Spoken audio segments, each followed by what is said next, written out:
It's time for Twit This Week in Tech. Lauren Hockenson joins us from the Next Web, along with Mark Milian from Bloomberg Business Week, and all the way from France, Patrick Beja, to talk about quarterly results, Amazon, Microsoft, Google. It's the cloud, baby. We'll also talk about the new Boomerang app and demonstrate it from Instagram. And Jack Dorsey giving back a third of his Twitter stock to employees. It's all coming up next on Twit. Netcasts you love. From people you trust. This is Twit. Bandwidth for This Week in Tech is provided by CacheFly at CacheFly.com. This is Twit This Week in Tech, episode 533, recorded Sunday, October 25th, 2015. Two Hamiltons and a cone. This Week in Tech is brought to you by Harry's. For guys who want a great shave experience for a fraction of what you're paying now, go to harrys.com. Get $5 off your first purchase by entering the code TWIT5 when you check out. And by audible.com. Sign up for the Platinum Plan and get 2 free books. Go to audible.com/twit2. And don't forget to follow Audible on Twitter. User ID audible_com. And by Squarespace. Squarespace is the best way to create a beautiful website or online store. Enter the offer code TWIT and you'll get 10% off when you purchase. Squarespace. Build it beautiful. And by lynda.com, the online learning platform with over 3,000 on-demand video courses to help you strengthen your business, technology, and creative skills. For a free 10-day trial, visit lynda.com/twit2. That's Lynda, LYNDA.com/twit and the number 2. It's time for Twit This Week in Tech, the show where we cover the week's tech news. And it's always fun because I get some of the best, most interesting journalists together, and we just basically, it's a gab fest. We actually been trying to figure out what the collective noun for hosts would be. How about a gab fest of hosts? Mark Milian is here from Bloomberg Business Week. Good to have you, Mark. I'm on board with Gabfest. You have a new title. You're now the business tech editor. Is that new? No, not exactly. You were global. You were the global. Yeah, had more of a focus on global. Now it doesn't matter. Now it's just anywhere in the world. That's where Mark it's still global, I guess, if I'm focused on everything. But yeah, just general technology. And you have a bulldog, if I'm not mistaken. I have a French bulldog. It's yes, a French bulldog, which is almost as good as a pug. That's what Lauren Hockenson. I almost called you Hockenberry. I did call you Hockenberry. You did. Laura Hockenson is like a Hockenberry. The son of a Hockenberry would be Lauren Hockenson. I guess. Is that Swedish? I don't know. Is Hockenson Swedish? It is. First time on Twit. Welcome. Thank you. I love your bow. Thank you. Very few Twit hosts actually wear bows in their hair. Yeah. You might be the first. You know, it's something that I just sort of picked up over time. I have about 20. Is it your trademark? It is. I don't think I've ever done a Twit show without them. Every time I've been on Tech News Today and Tech News Tonight, it's always the bow. Love it. Actually, I got inquired by one of the producers as to how many bows I actually own. Well, now we know. Yeah, it's a lot. You have a knot of bows. Yeah. I wear bow ties frequently. Had I known, I would have worn my bow tie today. I apologize. Look who else is here. Not from Sweden or from Bloomberg. Patrick Beja from France. Hey, so I usually wear scarves, and it's sort of become my French trademark. Is it really? I'm not wearing mine now. Now you're joking. But with the magnificent... No, I am. Wait. I'm going to go get a scarf. Go get a scarf. Now I have to. While I explain that Patrick Beja... things. Last time he was here, he worked at Blizzard, but now he is a full-time podcaster, strange though that may sound, with Le Rendezvous Tech, FrenchSpin.fr, or actually FrenchSpin.com. Look! Yes, now I remember. You do wear scarves. Insanely fast. You do wear must scarves. have like an entire closet of scarves. That I always have a scarf handy, not too far from me, because at some points during the day, I might get scarf panic, and I have to have one. So there you go. I've heard that exists in France. Scarf panic. It does. Oh, my God. But only in France. And for today's show, I don't know if we have it available to you.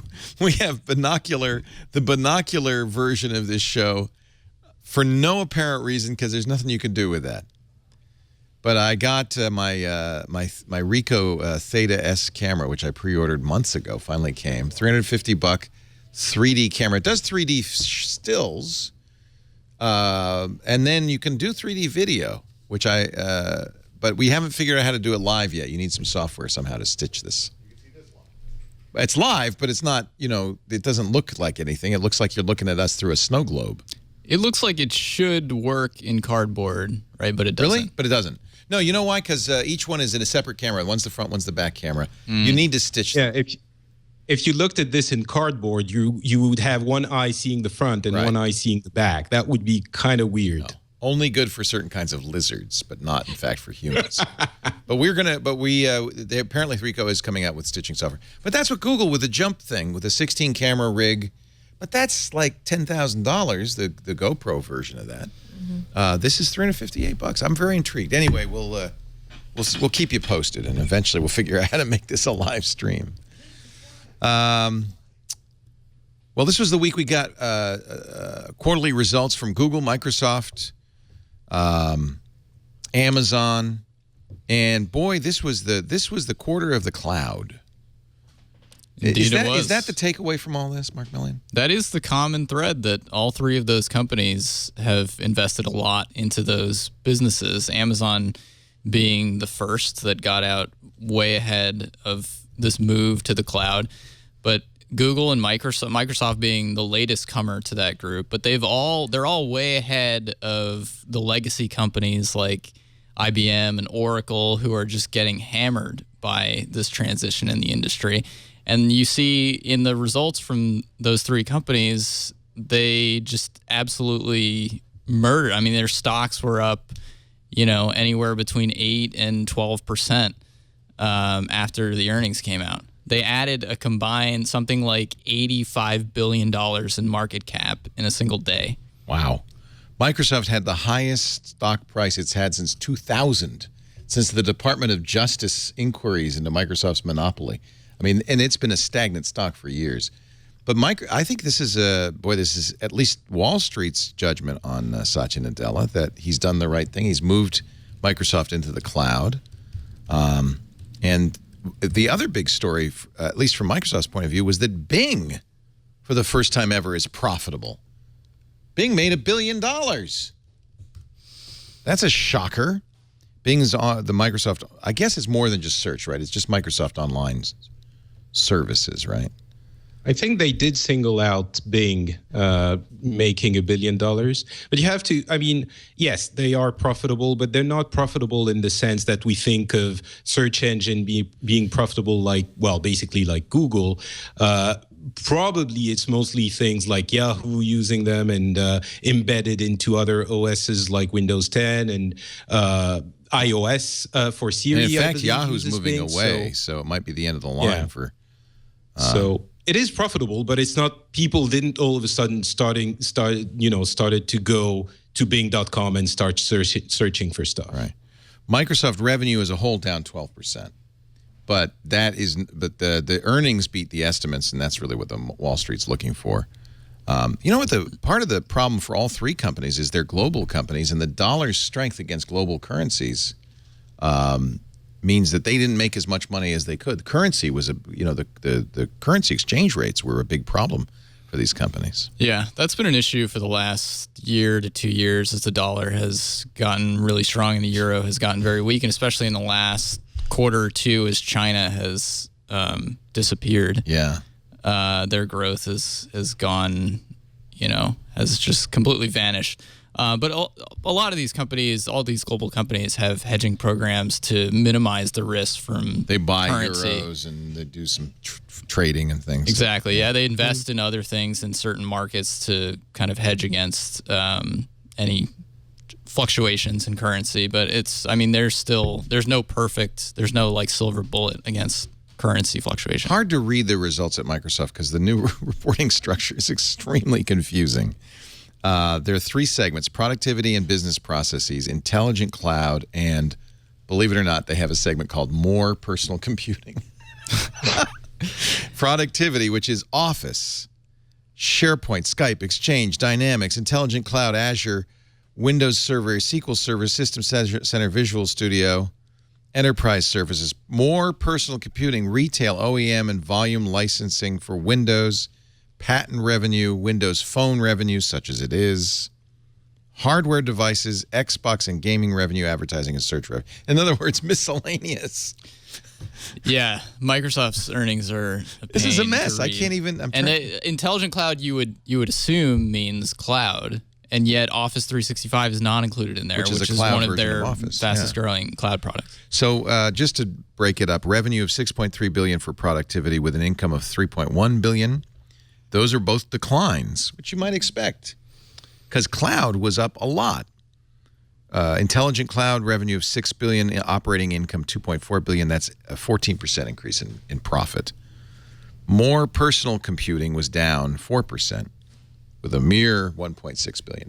Yeah, you'll notice a lot of things are down, which would sound pretty bad initially, but because of this big industry shift to cloud revenue. It's up in the right place, right? Right. It's up in the right place. What the industry and analysts all seem to think is kind of the future of where the industry is going.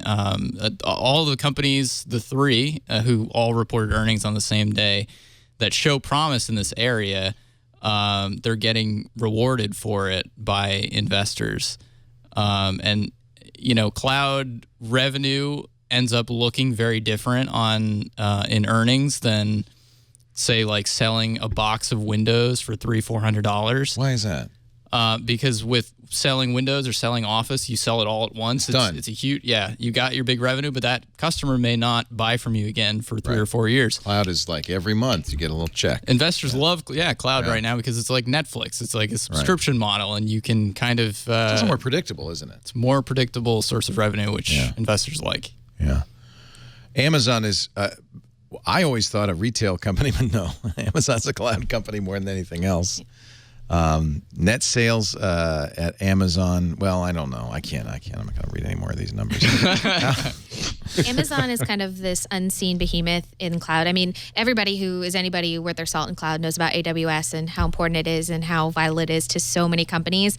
But, most people just think of Amazon as like the place where they buy their diapers or, whatnot. And it's remarkable how they've sort of silently been able to take over cloud. And not only that, but sort of held back and grouped their cloud profits and structure in a way to essentially lay low and lay quiet and capture the business sort of before everybody else got wise to it, because now AWS is ubiquitous. And Jeff Bezos is one of the top 10 most richest men and people in the world, right? He shot just after their earnings. He shot up to number 3 richest American. He made, it's funny money. It's stock money, but he made $2.9 billion in one day in the stock price increase. Yeah, he owns a newspaper for fun. It's mind-boggling. I wish there were more Jeff Bezoses who would subsidize newspapers. Bezos is worth $53 billion, third richest person in the U.S. The Koch brothers must be unhappy. Yeah, about they're no that. longer we're number 4 or whatever. That's not as fun as saying we're number 1. That's just phenomenal. But I think you're right, Lauren, when you point out that Amazon, despite the fact of appearances, they really are the cloud leader, aren't they? I mean, there's lots of other companies, Microsoft and Google, you'd think would be cloud leaders, but Amazon saw the potential of the cloud and launched web services long before Azure or Google services. And now it's integral into not only, a lot of ways that companies do business, but also, every app spins up an instance of AWS practically. And they're gaining a lot of reliable money from a lot of companies that are not going anywhere. And they've sort of established themselves as top dog.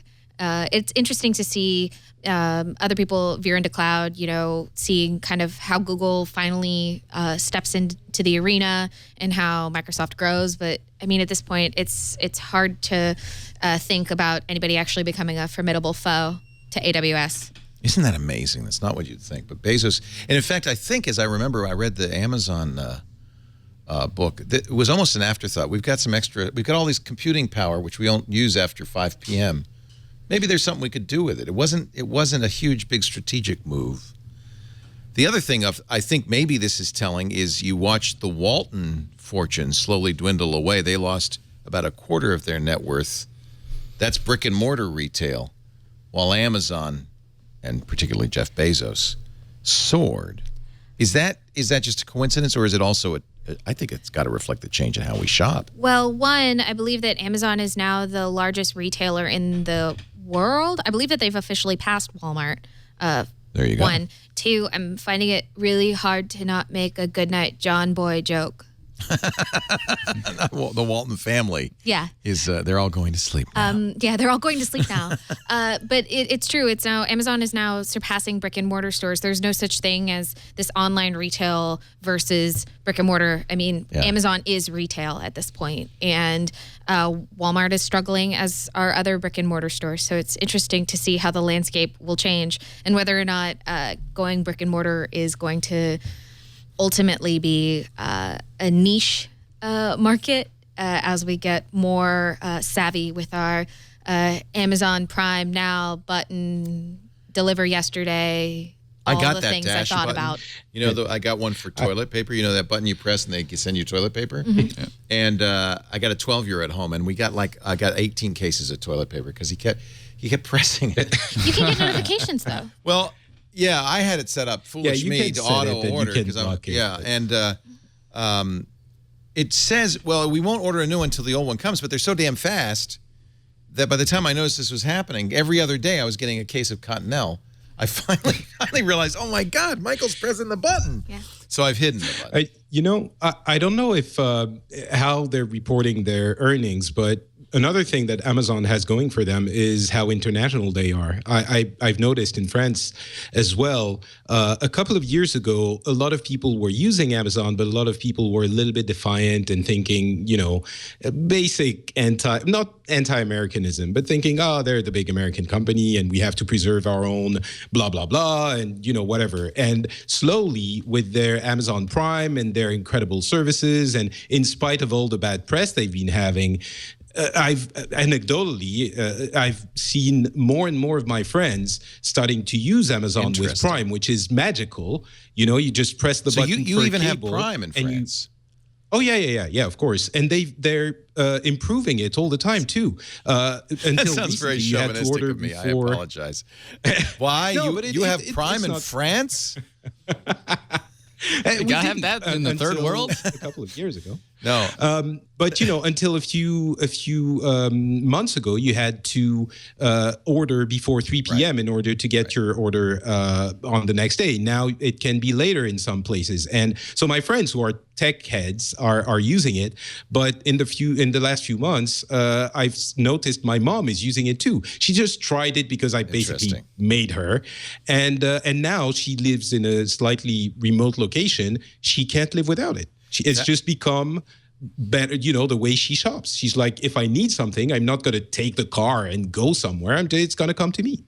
That actually was the knock on Amazon for a long time, was it was, very successful in the U.S. and maybe the U.K., but not an international seller. That sounds like that's changing, and that's, of course, going to make a big difference in overall sales. What I think is really going to be important is how Amazon tackles Asia. A lot of Asian countries, specifically China. China's got Baidu, right? Or not Baidu. What is the... Alibaba. And Korea has Gmarket, which are both incredibly popular and sort of like the patriotic choice. When you live in those countries, you use those. And it'll be interesting to see whether or not Amazon will actually try to move into Asia in any concerted effort and really make their presence known in places where they're really...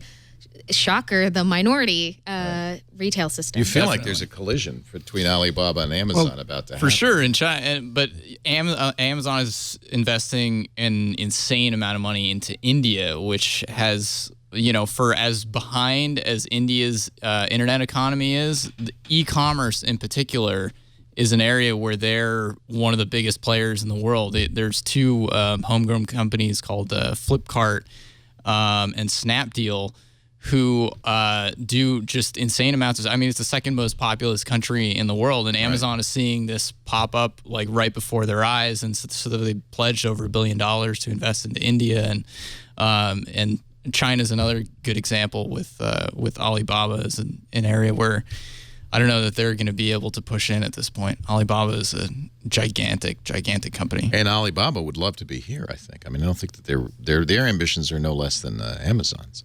The problem Amazon has is they paved the way, right? They showed you how to do it. And so it's no longer secret sauce. Yeah, the battleground is going to be some of these developing markets like India, which is already more developed than a lot of the countries, say in like Southeast Asia and Africa. That some of these global companies are starting to look more closely at. You just build the infrastructure. That's what they do. That's what they did in the U.S. Well, infrastructure, literally, the infrastructure is an interesting piece of the puzzle because in India, for example, there are no like FedEx or UPS that service a lot of these areas. Russia also has a company called Ozone, I think, that they had to buy up a logistic network, buy all their own trucks to deliver in person. And Don't you think they'll do that? In fact, they'd probably prefer to do that. Amazon? Sure. A ton of money goes to UPS because of Amazon. They're really tough with UPS negotiating those deals. Wouldn't they rather just do it themselves? Maybe. I mean, I do see some Amazon-branded trucks driving around San Francisco. That's the Amazon Now stuff, isn't it? Prime same Now. Day. Prime Now is finally available, which is interesting because you would think that would come to San Francisco much sooner, but actually it's been working pretty well in New York City.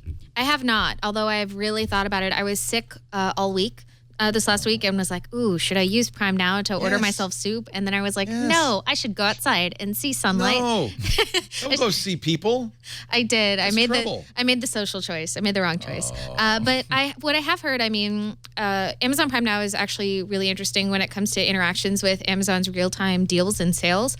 That's really where it can get interesting is if you are looking at something and all of a sudden it goes on sale, you can get the Prime Now and they'll send it to you right away, and it's easier to get things that might otherwise sell out. That's what happened on Amazon Prime Day when they had the discounted Echo, I believe, and also a couple of the other stuff. They had it as a separate stock in Prime Now that you can access and get. Sneaky. I know. It's crazy. Wow. Patrick Norton was on the new Screensavers yesterday, and he's been using Amazon Now. And he says it's on the show to like answer trivia. No, wouldn't that be funny? He said, I needed a hard drive, and he got it the same. It gets it like at 8:00. He said the biggest problem was that they didn't let him know they delivered it. You don't really expect it's going to come that day, and it was sitting on his porch for a couple of hours because they didn't let him know. But that's exactly what Amazon's selling. I mean, Jeff Bezos has said that they're a logistics company first and foremost, and anything that's about logistics is going to be their prime objective. So as long as they can continue to progressively make their delivery process as painless as possible and also develop a culture of having painless deliveries, I don't think that Amazon is ever going to have any trouble, especially in developing countries. If you can have a reputation for bringing things like that, like super quickly, then people are going to be more interested in trying you because, you have developed this international reputation for delivering your toilet paper yesterday. One of our, I think the most impressive thing about Amazon is that they keep improving on all of this because by now they're a pretty old company in web terms, and they could very easily rest on their laurels because they're already they're basically the fastest, and most other companies are copying or lagging behind, but they're still finding ways to do things faster that at first seem kind of useless. Why do you need your thing delivered at 8 on that day? You can wait until the next day. That's already super fast, but they're still improving on things. And there's probably something to be commended about. It's becoming an Amazon love fest here. There are bad things to say about Amazon as well, but for now we're focusing on the good things. But it's probably a testament to Bezos's leadership that they're not just stopping and raking in the money, and they're still thinking about how they can improve whatever their service is. Where do you come down on? Are you aware in France of the New York Times versus Amazon kerfuffle? We're aware of many of those. I didn't read that article specifically. So the New York Times published a scathing article about Amazon saying 2 months ago.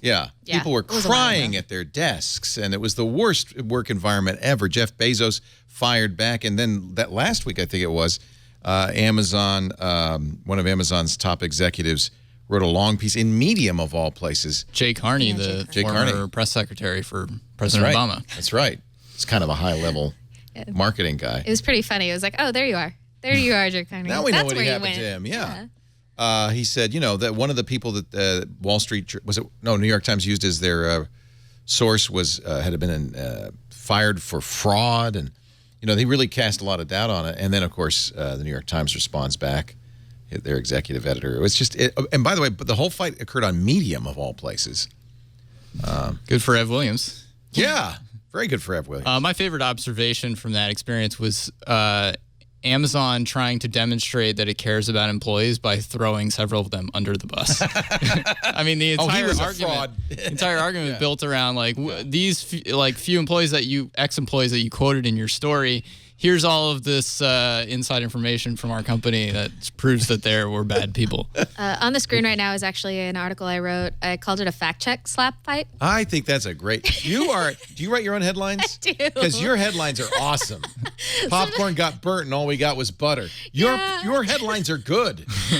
Yeah, I'm like, what is it? I'm not even like a small time stand-up comedian. I'm like a micro time stand-up comedian when it comes to my headlines. Headline comedy has a long and fact check slap fight. It was real tradition. though. Thank you. It was. It was really funny because it was like months ago. It's one of those things that's become sort of a PR tactic where a company months after or between weeks and months after a story, a hit piece has been filed, they'll generally go to Medium and do sort of like a glorified press release of sorts that demonstrates the proper amount of outrage about how reporting was conducted. That's basically what Jay Carney did. He, questioned a lot of the sources. He talked about the validity of some of the programs that the New York Times had described. It was a lot of just semantics months after the fact, and it was just so far back in the news cycle. I had to think about it for a minute. Right. Because especially when it comes to tech news, it's like, there's a new drama every day. So when you look at it from this perspective, it's like, what? I thought Bezos already said something, Carney. Wait. And from a public relations standpoint, why do you drag this back up 2 months later? Yeah. I mean, there must have been some recruiting problems for Amazon behind the scenes that would have been the impetus for something like this. But still, you don't wait that long to give your rebuttal. Yeah, and also I mentioned that pretending to be mad on Medium and releasing sort of like this press release style thing that's like, we're a good company of noble breed and we are honorable and chivalrous to our employees. It's like, yeah, okay, just do it. I think that people would rather you show that you're not that company than if you just stomped around and threw a fit about it. Part of it, though, is Google, that when you search for Amazon, you might find those articles. And so there is, this is why the right to be forgotten for some people might not be a bad thing. Google surfaces this stuff. Yeah, it may be old news, but it got so many links and so much attention 2 months ago that it's still ranking high in a Google search. Mm-hmm. And that might be something that Carney feels like they have to do something about. In fact, that's one of the theories that came up in a New Yorker article. Headline: Why did Jay Carney use Medium to criticize the New York Times? With a great cranky Jay Carney photo. Yeah. But you're right. If anything, that affects the Google search. When you search for that thing, you probably get the New York Times article and the response. So do you think that's why they might have done it in Medium as well? Does Medium have more Google juice? It's possible. Medium has become, surprisingly, I think, a place where you go to post, I was going to say serious talks, but it might be more accurate to say seemingly serious talks. And for some reason, when you see something on Medium, it has that air of respectability, probably more than if it was on some other random blog. Medium has become a place where you go to air your deep thoughts about, your theories about the tech world and about the message you have to pass to your people. Or I'm not sure why Medium works that way, but I think it kind of does for most tech reporters now. All right, we're going to have some fun because I want to talk about Jay Peretti's post about BuzzFeed, which ties into this, and the new media world, which is changing very rapidly. This is fun, great panel. Mark Milian's here from Bloomberg Business Week. Patrick Beja from Le Rendezvous Français. French almost. spin. I almost said presque. Rendezvous Tech. Le Rendezvous Tech. Text in an English word. That Academy is not going to like that. Well, it's also technology. Oh my God, what am I saying? Technologie, which is also a French word. So how about there you go, Laporte. What's the word for computer? Laporte is a French word. Laporte's a French word. What's the word for computer in France? Get this. So in French, computer is ordinateur, which actually means a thing that computes. So it was back in the day when we actually translated words. And if we did that today with any other, tech-related topic, we would be outraged that we can't even use the English word. But for some reason, back in those days, it was normal. That's l'Académie Française, right? The French, the l'Académie Française, did the French consortium finally make email okay? Or is that still like le communiqué électronique? So, well, basically, all right. I never miss a chance to make fun of my own language. Basically, we have a bunch of different ways to officially, according to the French Academy, to say an email. And one of them is a French way of writing the English word mail, which is mail. It's basically a transcription of the way you pronounce mail when you misread it as a French person. Mail. It's ridiculous. Yes, it's mail. So you could say, I'm going to send you a mail. And that's the way you're supposed to say it. There are basically every word now is translated or, adapted by the Académie Française. It's infuriating. But again, ordinateur makes sense. I like it. It would be completely ridiculous if someone said in French, je veux acheter un computer.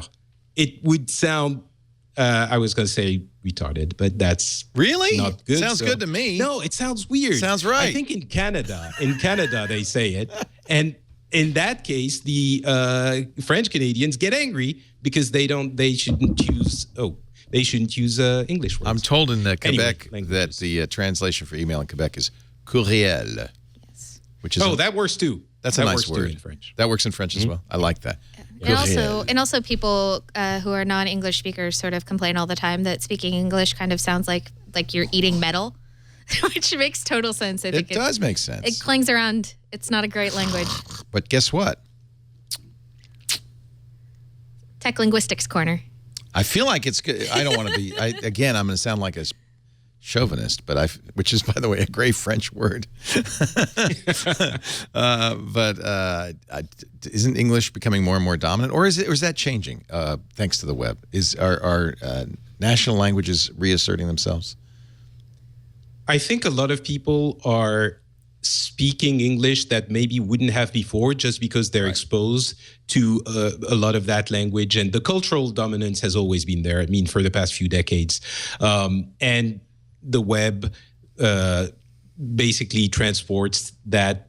But even beyond the fact that it's coming from English-speaking countries, people who need to communicate, who might not have English as a native language, are probably going to navigate to English because that's the easiest. Yeah. It's actually an issue that they're having at Google for Google Translate. They found that so much of the majority of web pages on the internet are English that they're having a hard time being able to accurately translate smaller languages like Bulgarian into they don't have Google a big Translate. Enough database? They don't have a big enough database to catalog all of the words. So they've actually started polling countries and asking them to help in collecting and gathering words and phrases to make Google Translate more accurate, because they can't rely on internet crawling alone to do the work.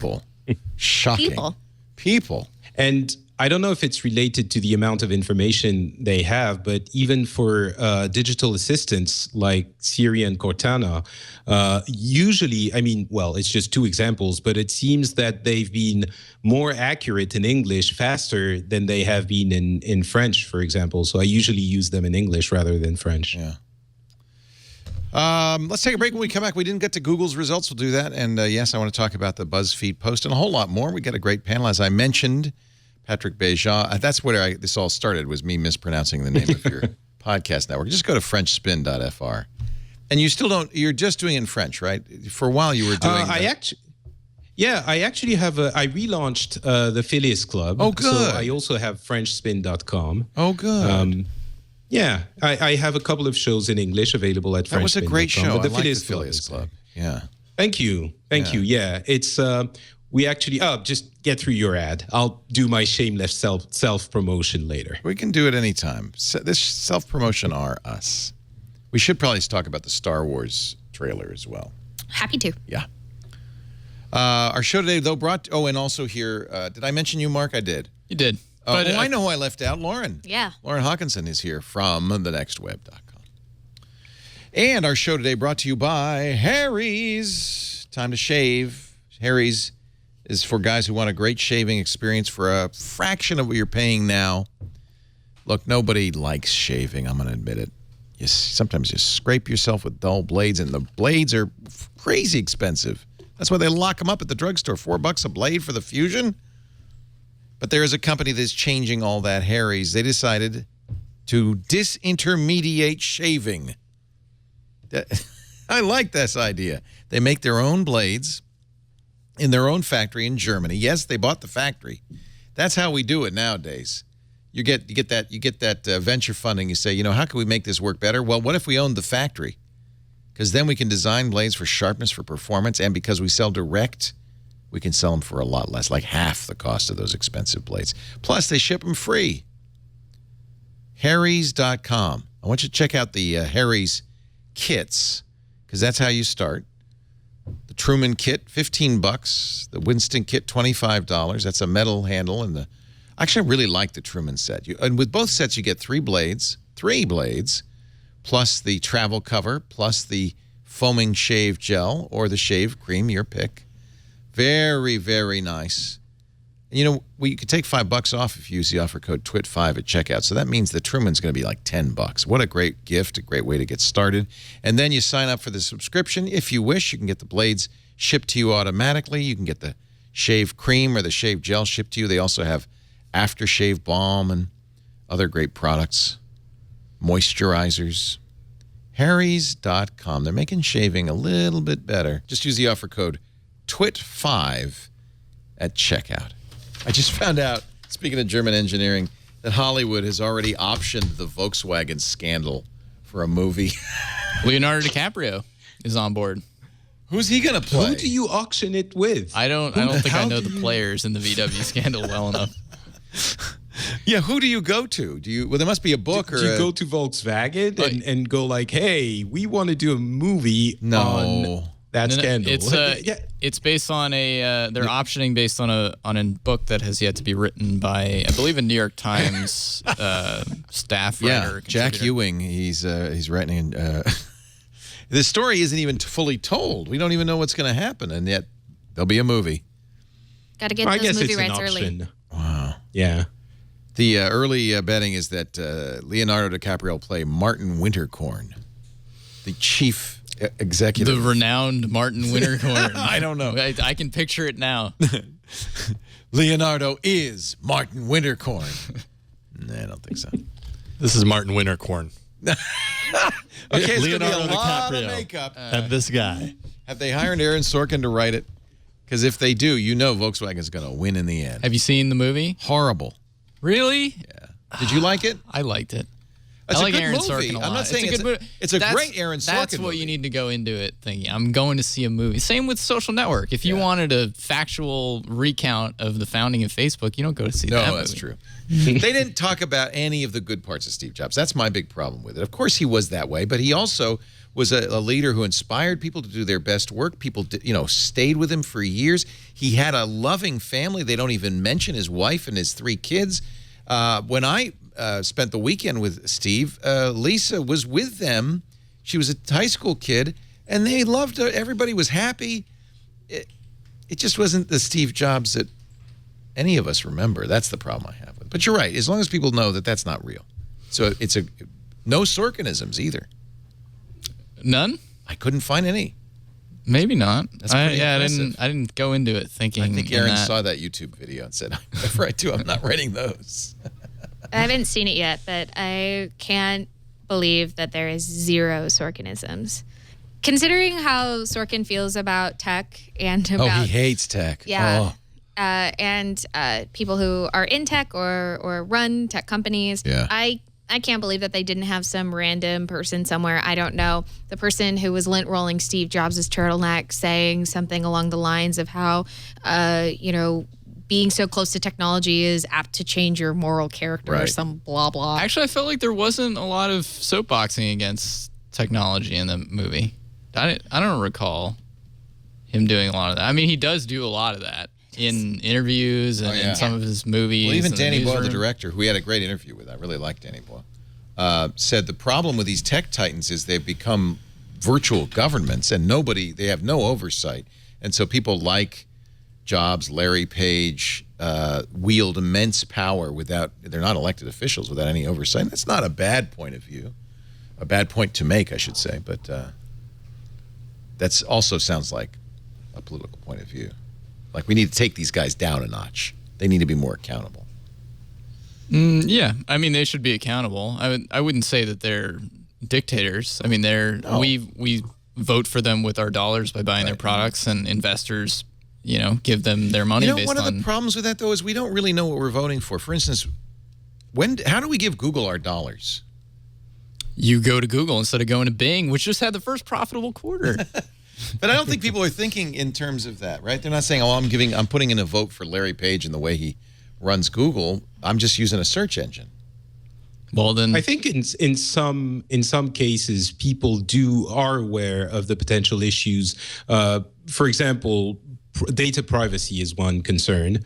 It had some pretty important consequences in Europe, at least. We're very concerned with that issue, and it does have consequences. And I think it is kind of a voting with your wallet situation, and certainly the leaders of those companies are concerned with the ability to sell their products. I'm not sure, it's equivalent to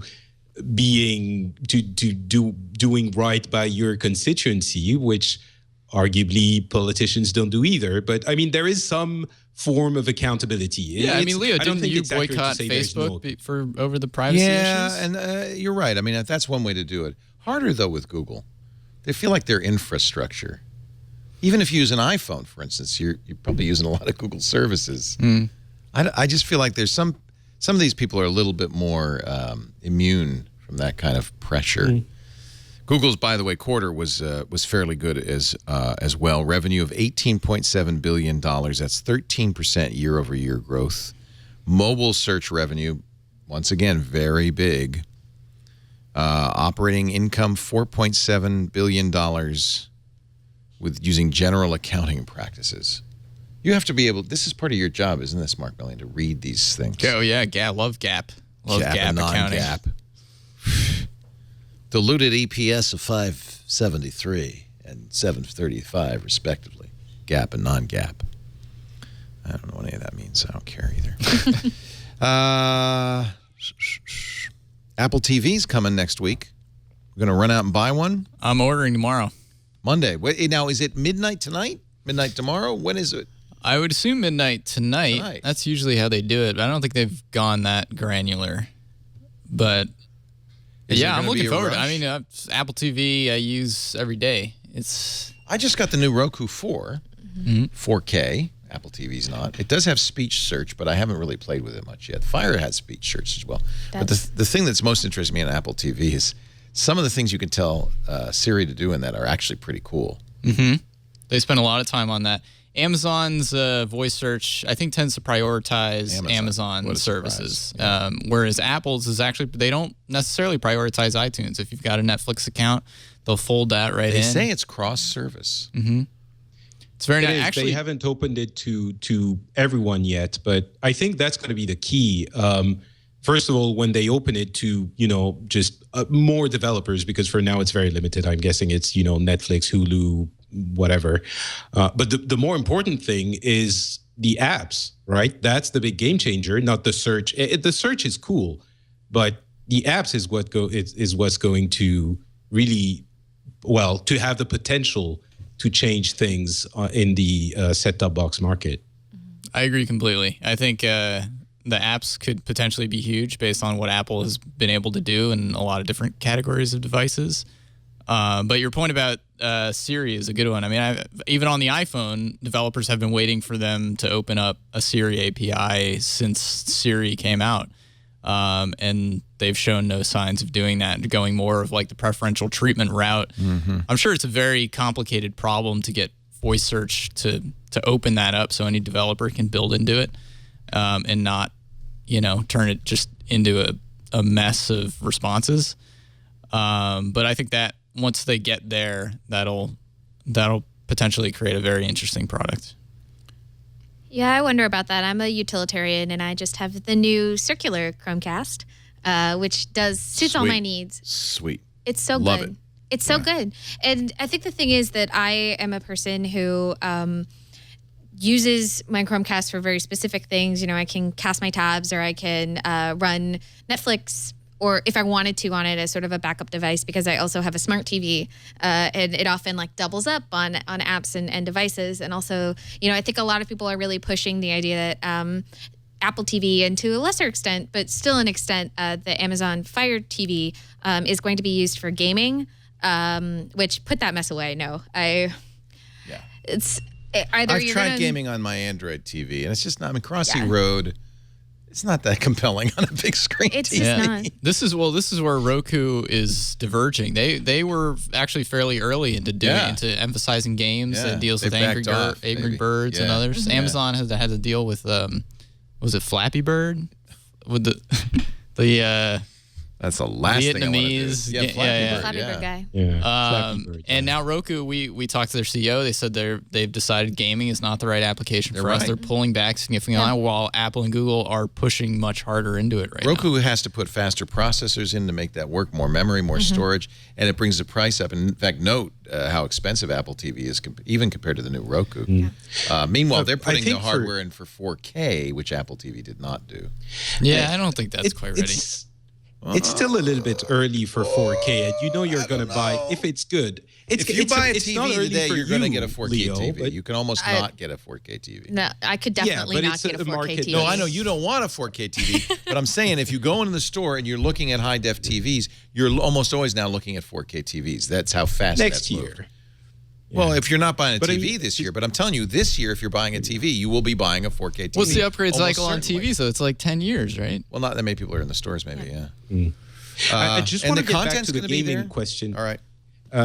Sorry, just want to go back to the gaming thing for just a second and say that one of the assets that Apple might have there is the controller, because the touch, I was going to say touch screen, the touch surface on the remote might provide a more adequate way of controlling your game than other set-top boxes have. And that might help push the gaming ecosystem on Apple TV forward a little bit, because the biggest issue with gaming on any device is the control scheme. And with this one, maybe a little bit better. It's weird, though. They don't have they didn't include a controller. My Android TV, the NVIDIA Shield, that's the you have to order a remote. I mean, they were billing that more as a game NVIDIA. Amazon $30 controller you can buy. That's a gaming the Apple TV controller. supports third-party controllers. Right? And they sell, Apple stores now sell game control. I think if you're serious at all about gaming on the Apple TV, you have to buy a remote. I'm with Lauren, which is that you get a PlayStation. Yeah, or being Xbox. being a serious gamer on Apple TV is like kind of silly. It's an oxymoron. I think, can't be a serious gamer. Right now it will be, but I think Three-player Crossy Road. Oh man, what's your rig? Oh, I It's got a not gonna sick be Apple for that. TV. I think we talk again in a year, and there will be a lot of cool 6 games for it. I got like a Bluetooth fight stick, man. No, but Lauren, it's not going to be for serious gamers. That's for sure. I think that's established. Just like, honestly, an iPhone or an iPad is not for serious gamers either. But there are a lot of people who game on them. But when you game on these, you game on it because you're stuck in line at the DMV or the grocery store. You're not going to go home and there are game a lot on of people who spend hours, especially kids, spend like Minecraft on touchscreens is a huge thing. Yeah. And that's the thing. The big question is, are they going to manage to convert those people who play when they have free time? That's the way I usually explain it. Casual gamers are players who play when they have time to waste, and serious gamers are gamers who make time to play games, right? And are they going to convert one into the other?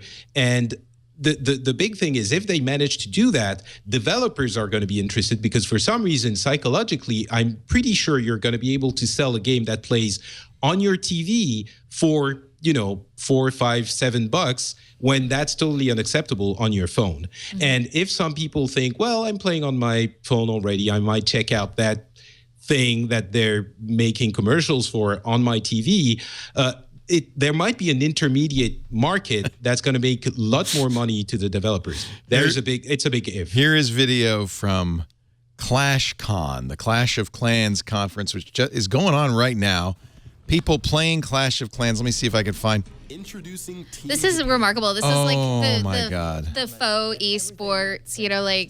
Okay, I know I don't look it, but I love esports so much. Do you watch esports? Yeah, I do. Yeah, I watch. Would you watch somebody playing this game? No, I wouldn't, because I watch Dota and League of Legends. Now we're talking. This is not as fast moving as League of Legends. It's not only that, but it's like tic-tac-toe versus I don't know, like chess, basically. Like Dota and other MOBAs require so much of a vast amount of knowledge and like different matchups and items and all this stuff. Like you need to practically take a college course in order to understand all of the schema and aspects that go into MOBAs. And here it's just like, throw your guys at the thing, hit the wall, explode it.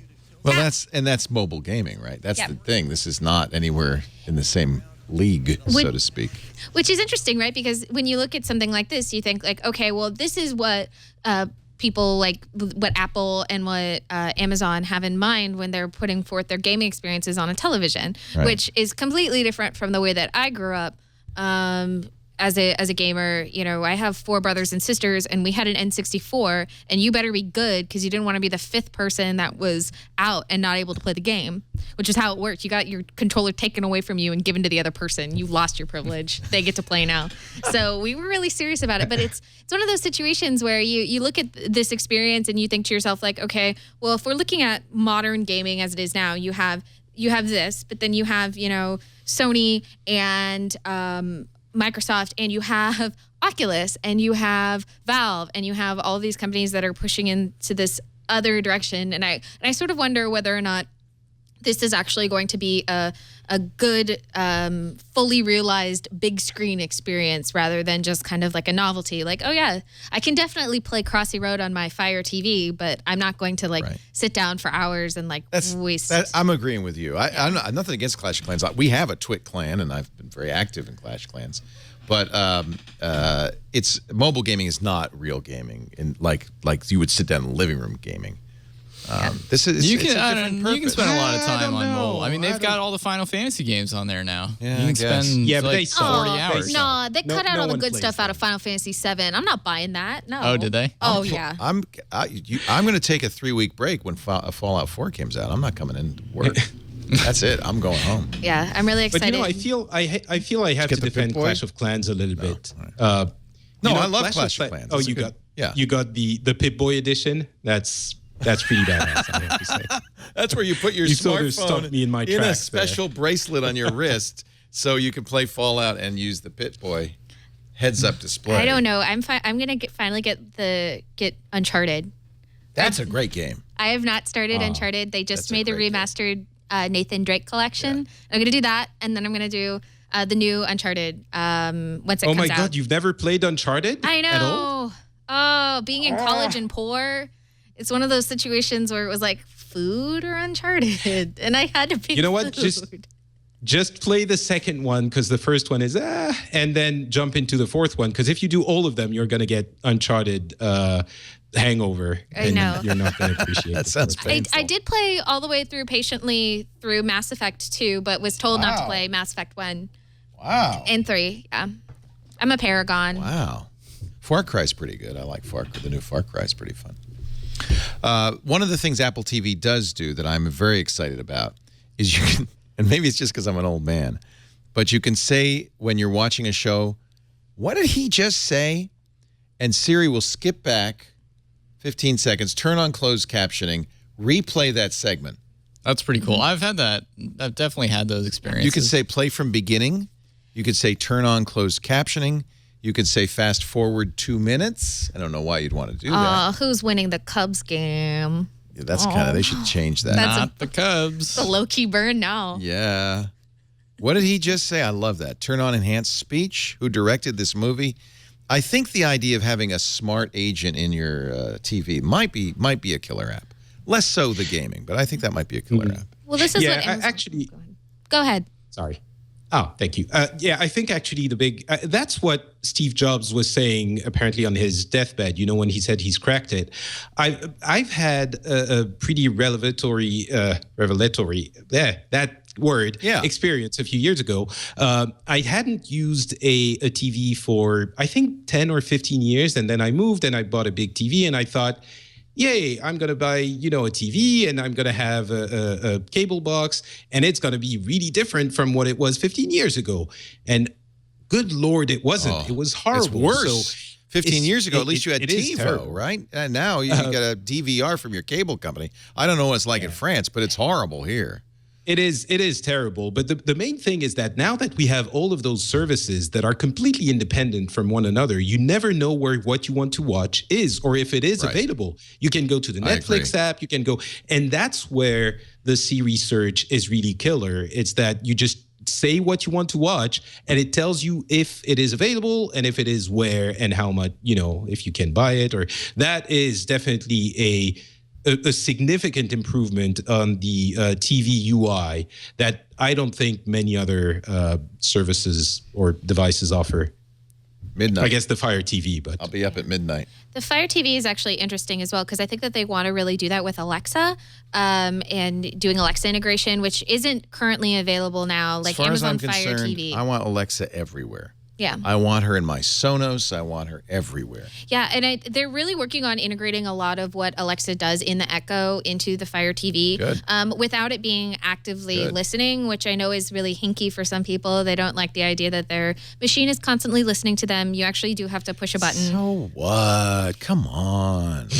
I don't want Alexa listening to me all the time. She's not. The hardware is listening for you to say that word. And then she listens. Oh, come on. What could possibly go wrong? I don't know. I'll craft my tinfoil hat You can write the prologue to 1984. It is, of course, that was the whole thing. And I think that's why people are parallel-annoyed, because the TV screens in 1984, not only could you watch them, they could watch you. Yeah. But that's fiction. This is not practical. Do you use Facebook, Lauren? Yes. I do. Oh, well, there you go. But it's different. Facebook isn't there. There is a difference between the idea of having a fully actively listening system and people being able to have access, whether front door, back door access to your It'd be kind of cool, though, if you worked at the NSA, you could say, I'm kind of bored. Turn on Lauren's Alexa. Let's hear what she's saying. Yeah, they're going to catch me singing K-pop. Exactly. Making eggs. It's not like you're plotting to take over the government. What are you going to hear? Nothing. A lot of my garbage ideas I don't tell other people. Stuff you don't want them to hear, I admit. But nothing that they are going to be interested in. It's a very good argument for a police state, Leo. Yeah, I'm convinced. Speaking of police states, Apple has told a U.S. court that it is not possible for us to unlock new iPhones. We don't have a back door. They laid out a brief on Monday after a federal magistrate in Brooklyn asked Apple. He was weighing a U.S. Department of Justice request to force Apple to help access a iPhone seized during an investigation. In the brief, Apple said that for 90% of its devices, anything running iOS 8 or higher, we cannot. We strengthen encryption methods. We have no way of unlocking that phone. Department of Justice says, too bad, you better come up with a way.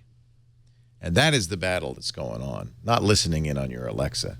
I'm sorry, I shouldn't say the name out loud because people listening to the show on their Echoes are annoyed right now. I've said it quite a few times.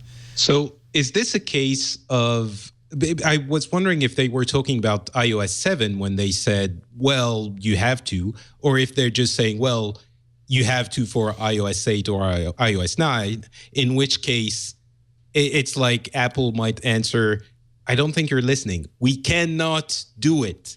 Well, the It's DOJ impossible. says you may not, but you better figure out a way because you own the software. Apple in its license agreement says the software is not sold to you, but is licensed to you. And so the Justice Department replied to Apple's filing saying Apple designed, manufactured, and sold the phone that is subject to the search warrant, but that's only the beginning of their relationship with the phone. Apple writes and owns the software, and this software is thwarting the execution of the warrant. So the threat is, we're going to come after you, Apple, because this is your software that's getting in the way of our investigation. Yeah, this is not the first time this has happened. And usually the response is that a company like Skype went and installed a backdoor so the governments could get in. Most companies just, if you're going to do business in the United States, you're going to end up doing what the U.S. Law enforcement and courts tell you to do.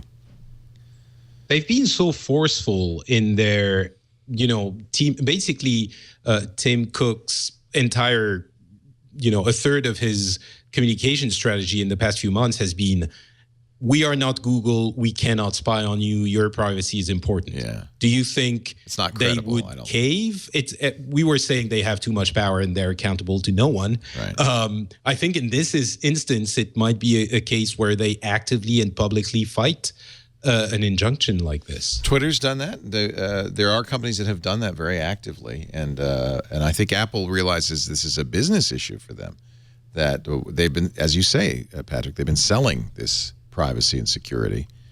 It'll be interesting. I think when it comes down to, at least in the United States, I don't care how big the company is. Eventually, you're going to have to do what the laws say you have to do, right? Well, also, in some point, your software comes into contact with a server or a cloud or something, and that information is seized one way or another, which is also the difficult thing. I mean, Right, you see the downstream wiretapping Exactly. outside, yeah. Exactly. And although Apple, I mean, for the most part, I mean, you have to think of the instances in which actually actively unlocking a phone would be beneficial to an investigation that wouldn't otherwise be. I mean, I guess it's just covering your bases. But I mean, if you already have access to email, Facebook, There's Skype, lots of other ways. all these other this things. information- Yeah. Then how much of an impact would or could a device that is unlocked make as something that I guess really isn't quantified or qualified in these hearings with the DOJ, as far as I can tell. The interesting thing about this is I think a lot of these companies double deal. They say very publicly, oh, no, we're protecting your privacy. But then when it comes to behind the scenes lobbying, they may not do that. And case in point is this latest bill, which was just passed in the Senate, CISA, the Cybersecurity Information Sharing Act. In public, Google and Apple and Facebook and Dropbox and Twitter all wanted to stop CISA. They made a big noise about how much they hated CISA. But there's some evidence that behind the scenes, some of these companies might have been lobbying for CISA to pass. One of the reasons they might want it to pass, the CISA allows companies to share data about security issues with each other, but also with the U.S. government.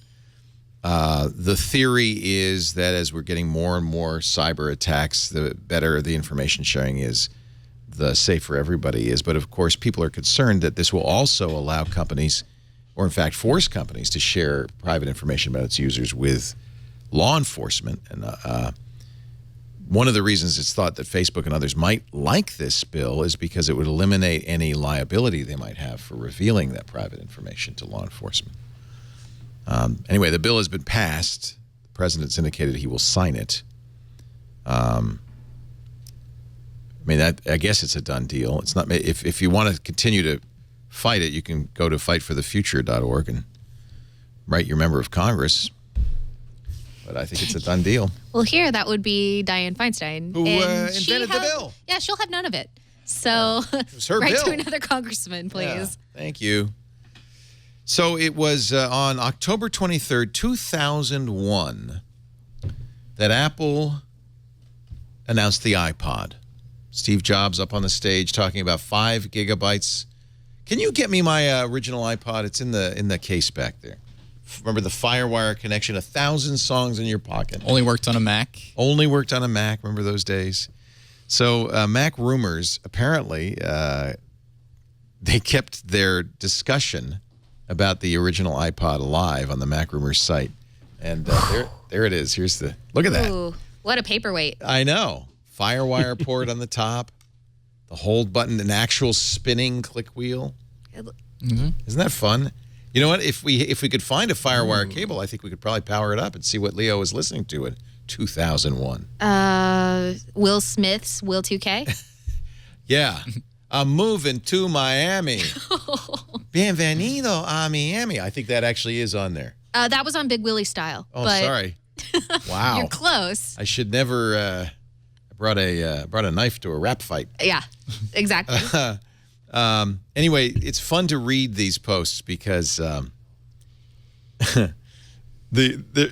internet hasn't changed much. Elite Mac Orr says, I poop, I cry. I was so hoping for something more. Weezer X6, X80, great. Just what the world needs. Another freaking MP3 player. Go, Steve. Where's the Newton? Where's the Newton? Where's the Newton? Here's one from... I think the best one... Yeah, you've read these. Yeah. Pick your best.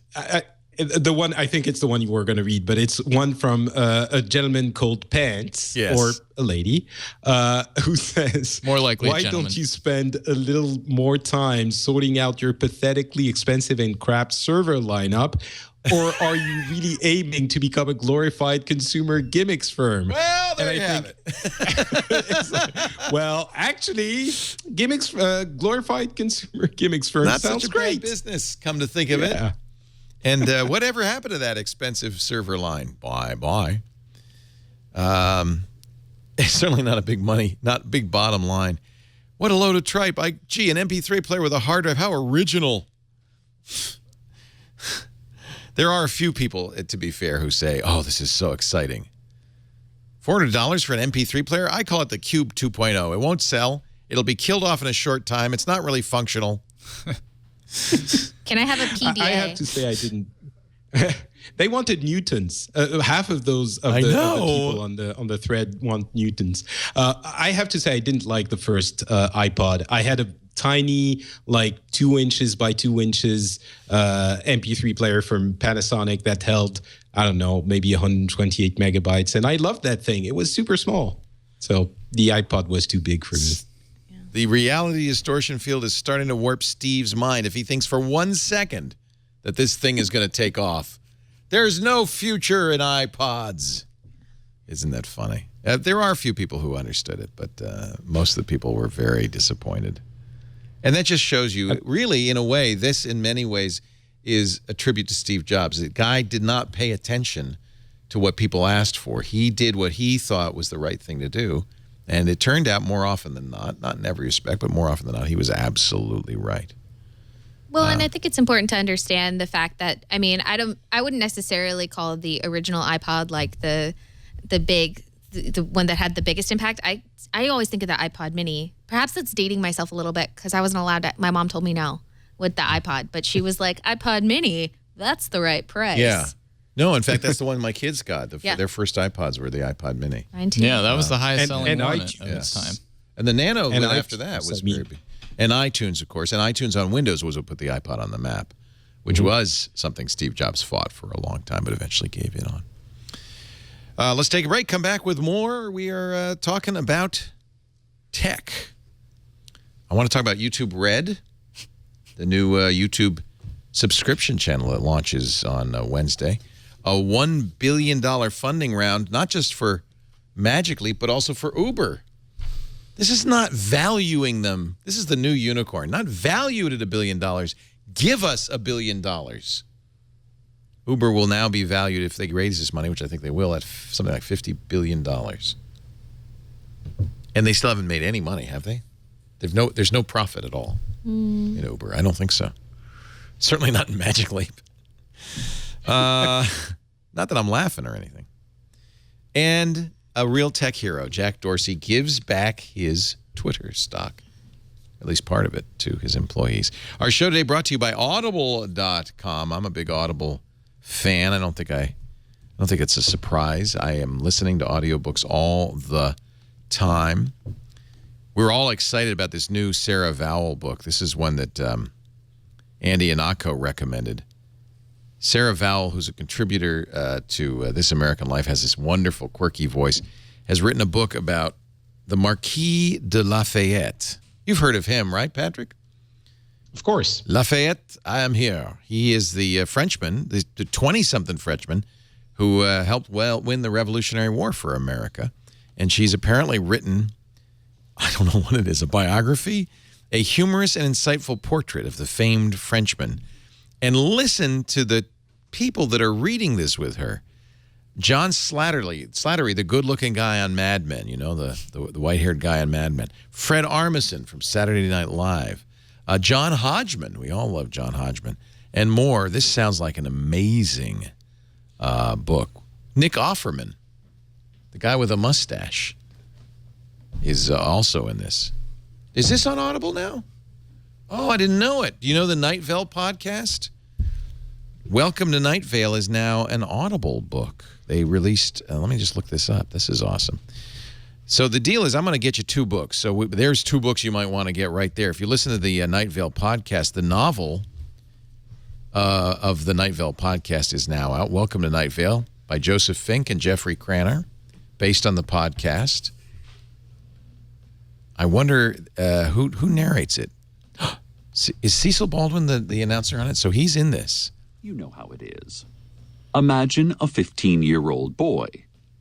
Nope, that was not right at all. Try again. I don't.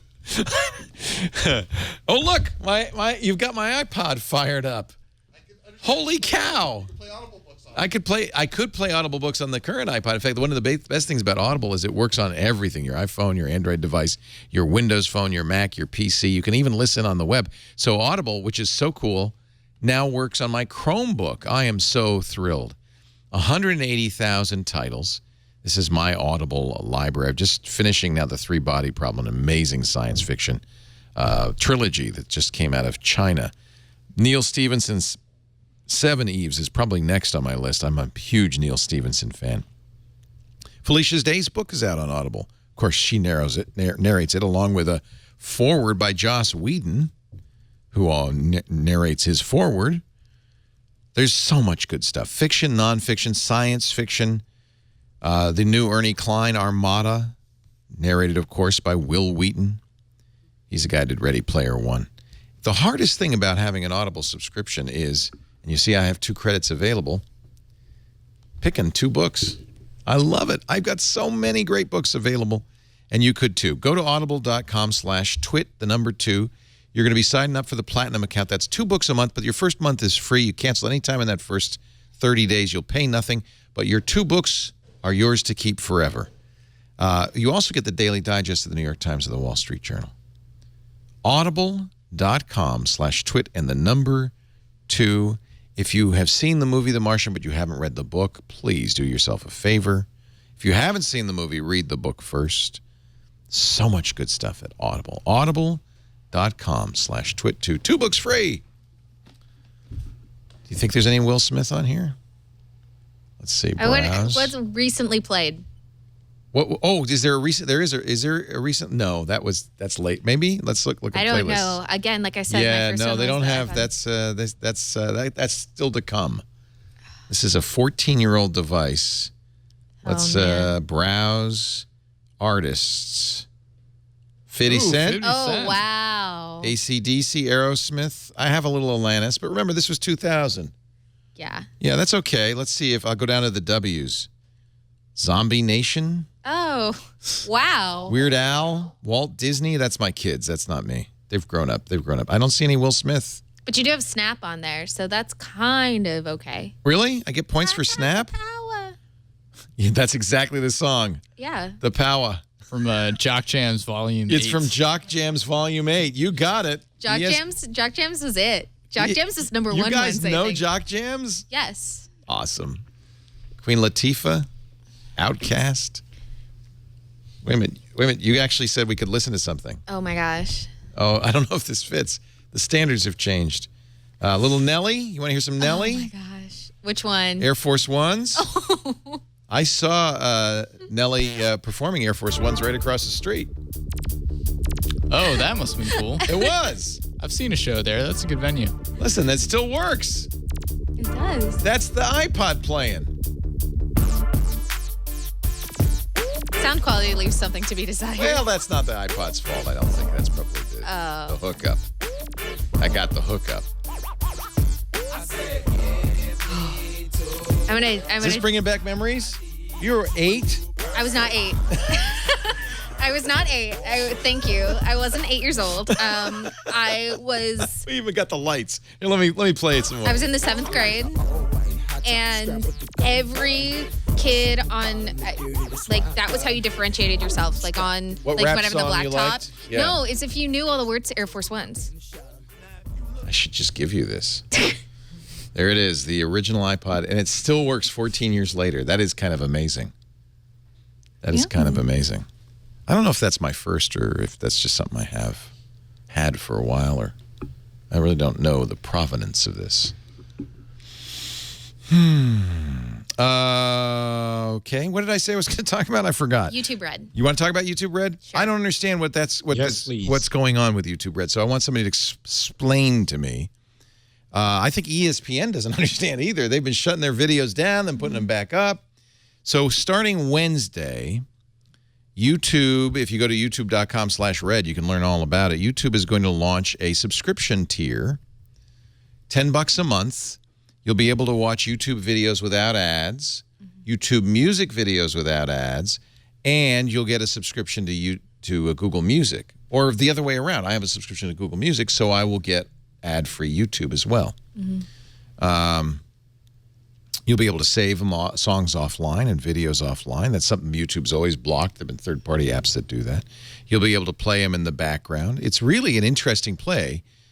But I wonder, who's going to pay $10 a month for YouTube videos without ads? Potentially everybody who pays for Spotify and Apple Music. And Well, that's the thing. I buy Google Music. That's a great service, and so I'm getting this for free.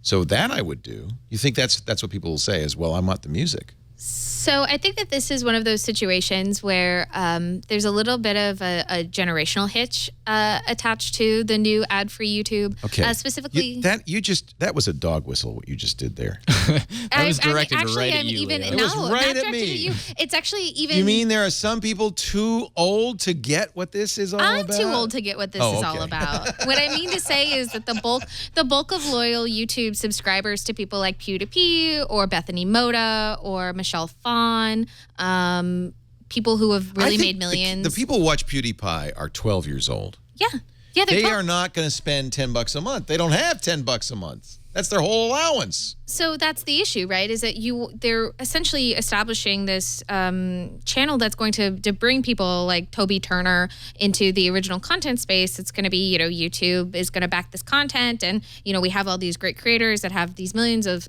followers. But are those followers the same people who have that kind of like Right. paper route money to spend? I guess This is really YouTube what I want to has know. been doing this all along, which is they don't want to be the 12-year-old channel. They really want to be the new TV. And so when they had they were giving people $1 million, $2 million to do YouTube channels. Shaq got a YouTube channel, and that was a miserable flop. They really want to create premium content to replace television. And that's expected to be They a part have of a this subscription service Right. is that they'll have exclusives that are only available if you're a subscriber, much like Netflix has House of Cards and Daredevil and a bunch of other very popular shows. YouTube won't necessarily go the Netflix route and do high-quality Hollywood-style But there is films, money but to do that, I think. I mean, I think they're planning to do There's some money to stuff. do it, but Yeah. I don't. At least what we've seen, they're not looking to take on Netflix directly and create a Netflix copycat. I mean, they will pay money to commission exclusive videos that look and feel more like what you're used to with YouTube and not sort of hour-long adult dramas. Now, Patrick, this is U.S. only. Sorry. Yes, unfortunately. Unfortunately. But Would you like to do this? Would you do this if you could? Yeah. I think I would. I've transitioned from, basically I used to watch a lot of video podcasts, and now all the video I watch is on YouTube. Yeah. And I think there's a lot of valuable content, not just for 12-year-olds. You're totally right. PewDiePie's audience is, 12-year-old boys and 14-year-old girls. But it's not just that. I think YouTube is in a rut, and they have a problem with revenue. The big problem on YouTube is that creators don't make enough money to make a decent living, because the ad revenue has become so low.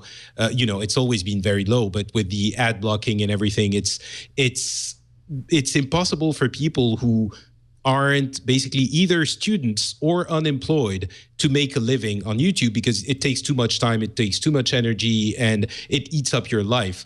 And people with respectable followings are not making the amount of money that makes their activity sustainable on the long term. So I think what they're doing is basically kickstarting a longer process. First of all, by giving a lot of people lots of different reasons to get that subscription. It's not just removing the ads, it's the music and the ability to, they've artificially constrained the app so that it couldn't play in the backgrounds and stuff like that. And I would like to have that ability, and the exclusive content. It's a big package. And once that happens, not only do people provide $10 a month to YouTube, which is an enormous amount, the equivalent to an enormous amount of ads watched. So the revenue per user would be significant for those who choose to do that. But also it removes a little bit of ad inventory, and potentially could raise the ad price a little bit and make even the CPM on ad-supported content a little bit higher. And I think they don't have a choice. They have to provide that option, because the revenue from ad only is not sustainable in the long run. It's just even if it doesn't work out in the first year or two, they have to provide that option. And maybe if it's not good enough, if they don't get the numbers to affect their revenue, they can then introduce, a 3 months or yearly deal that is going to make it cheaper, that people are then more likely to go for. So I think it's a very important play for YouTube, and it's actually, I would say, platform defining.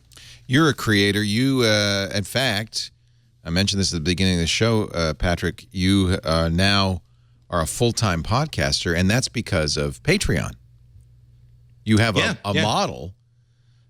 Jack Conte, who founded Patreon, is quoted in this article on The Verge. He said he doesn't think Red will bring about any improvements for creators. Quote, subscription. By the way, when Jack was on here a couple of weeks ago, he said one of the main reasons I created Patreon is because Pamplemousse, the wonderful music that he and his girlfriend Natalie Dawn make, would get 1 million views on a Pamplemousse video that cost them $6,000 to make, and make $1,500 in ad revenue from YouTube. It wasn't a viable model.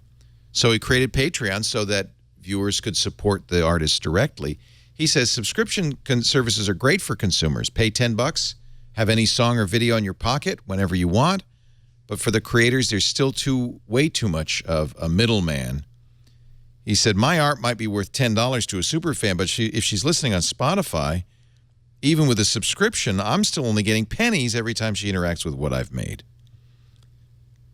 Patreon is, of course, a better model if you want to support creators, but YouTube is where the audience is.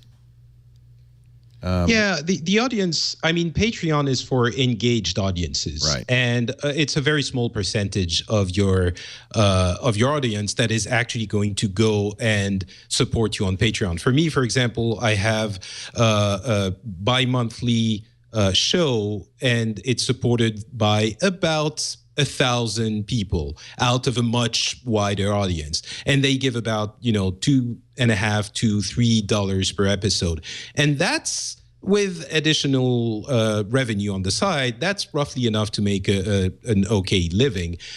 I don't think that's the audience that YouTube is going to go after. I think what they're hoping is going to happen is that it's going to make, currently on YouTube, if you don't have at least 500,000 to 1 million subscribers to watch your videos, you're probably not going to be making a good living. Right. And even then, I'm not sure it's decent. The vast majority of YouTube creators are just not making money. They're doing it for promotional reason or something else. I mean, YouTube always trots out PewDiePie and Michelle Phan because they are making millions, but they're the exception, I think. I think those people are making enough money to live on if they're students living in their parents' basement, or it's ironic, but and I think what they're trying to do is to get that threshold where you can make a living out of it, not on Patreon level where you can make a living out of a few thousand, people that support you, but maybe a few tens of thousands people watching and subscribing, maybe 100,000,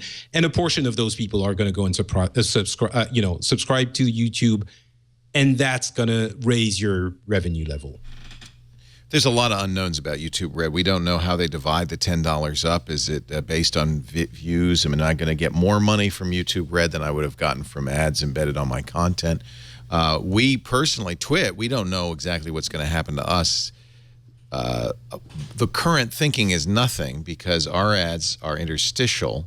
We don't turn on monetization on we've been told we can't turn on monetization on our shows, our full shows, because they have their own ads. And I don't think that YouTube Red will hide our shows. But I think even ESPN is confused because they've been taking shows down and putting them back up. It's not obvious what's going to happen at all. And it could be that all of a sudden, come Wednesday, none of our shows with advertising, our own advertising, like this show, will be visible on YouTube. I don't know what's going to happen. Well, the intricate thing about the ESPN situation is the fact that a lot of ESPN's content is licensed from somewhere else. It's licensed from the NFL or the MLB or the NBA, and those have separate licensing deals, which is why you saw that whole. I'd like to think that it's connected, but I'm unsure. I don't get to see fully what's behind the curtain over at ESPN, but it's kind of the same issue when you look at the fact that they had to do DCMA takedowns over. Is it related to YouTube Red or just coincidental? I think the timing might be coincidental, but it also shows sort of the tenuous agreements that ESPN might have in sort of creating and producing content that is licensed or has specific deals in terms of sharing for these these big sports leagues. Like what happens when you have a viral NFL video that ESPN is running, but ESPN is using for something like YouTube Red. Does that violate the deal with the NFL? Does YouTube have to make the contract with the NFL directly? All of a sudden you start to see these things where it's like if you have this old media, how that interacts with the way that YouTube Red is established is really not clear, because the only thing that YouTube is really talking about are these like original shows that they're working on and sort of this expansion or kind of the gussied up version of what you normally see from YouTubers. What do you think, Mark? What do you think YouTube's goal is here with Red? Is this just an experiment, or is this YouTube really trying to reinvent itself? I think it's probably more about the music. They've been trying to do a subscription music service for a year, and they've had YouTube Music Key, right? Yeah, for at least a year, and they've been testing it. They apparently either haven't been able to get the rights done or haven't been able to find a way to make the service work, and now they're folding music together with all of the rest of YouTube. And it's really about the music, you think? I think it's really about. I think that's where I look at my that's son. where there's an established market for. He doesn't have a subscription to any of this stuff. He just watches YouTube music videos, and a lot of kids do that in a playlist all the time. That's his music, right there. And they have, he's in college. He's 23. They put up a big screen and they just let it run all day. Mm-hmm. That's their music. And if you're a consumer who's trying to weigh between Spotify or Apple Music or YouTube, which presumably has pretty much the same catalog, plus if you're going on an airplane, you can save some videos to watch from the plane along with all of your music for the same price. Like that, yeah. Unless you're a fan of Prince, and then you're left out in the cold. Prince, the Beatles, everything. The Rolling Stones. That might Taylor change Swift. with a subscription, a subscription service that actually works and brings in a lot of money. But I think music is important. I think it's a portion of what YouTube could become if it managed to make decent money for its creators. All in all, music is not an enormous industry compared to everything that we have in the tech world. I think, TV is not going away, but it's kind of dwindling a little bit. It could be replaced by IPTV in a sense in the next few years. And YouTube has done a great job at sort of moving from the funny cat on a skateboard video image it had, but it's not quite a place where people go for actual content. It's been getting to interesting videos. I don't know if you guys know channels like Crash Course or PBS Space Time or things like that are super interesting, super well done, high quality content. But I think it could go even further. And in order to do that, they need to raise revenue for the creators. And the potential, I really think, far exceeds music alone. So PBS Space Time is a YouTube channel from PBS. Mm-hmm. Discovery Network also has D News, which is partially based on their Revision 3 acquisition. I look at but I look at the views on PBS Space Time, which is great content. 180,000, 275,000. Go to Crash Course. That's not money that would make any difference to me, let alone YouTube. I mean, there's not bad views, but this is in other words, I'm saying this is a promotional vehicle for PBS. This is not. They're not trying to make the money back. Crash Course, huh? How much? What is that all about? You're thinking it's the same kind of programming. They have a lot more videos. It's the Green Brothers. Yeah, I love them. Yeah, but yeah, but the same really great, thing. But they're 45,000, 85,000 views. Again, this is you do this pro bono. I'm sure YouTube loves them. But they're crowdfunded. They're Patreon. Okay. But you're thinking in ads terms. I think if you start getting people to subscribe for these kinds of shows and who watch these kinds of shows, I think it shifts the balance a little bit. Some of these are pretty good. John Green's world history views, we're talking 2 million, 1 million, 1 million. Now that's taken him a year, but these are not insignificant. So some are bigger than others, obviously. Chemistry, and those are timeless content.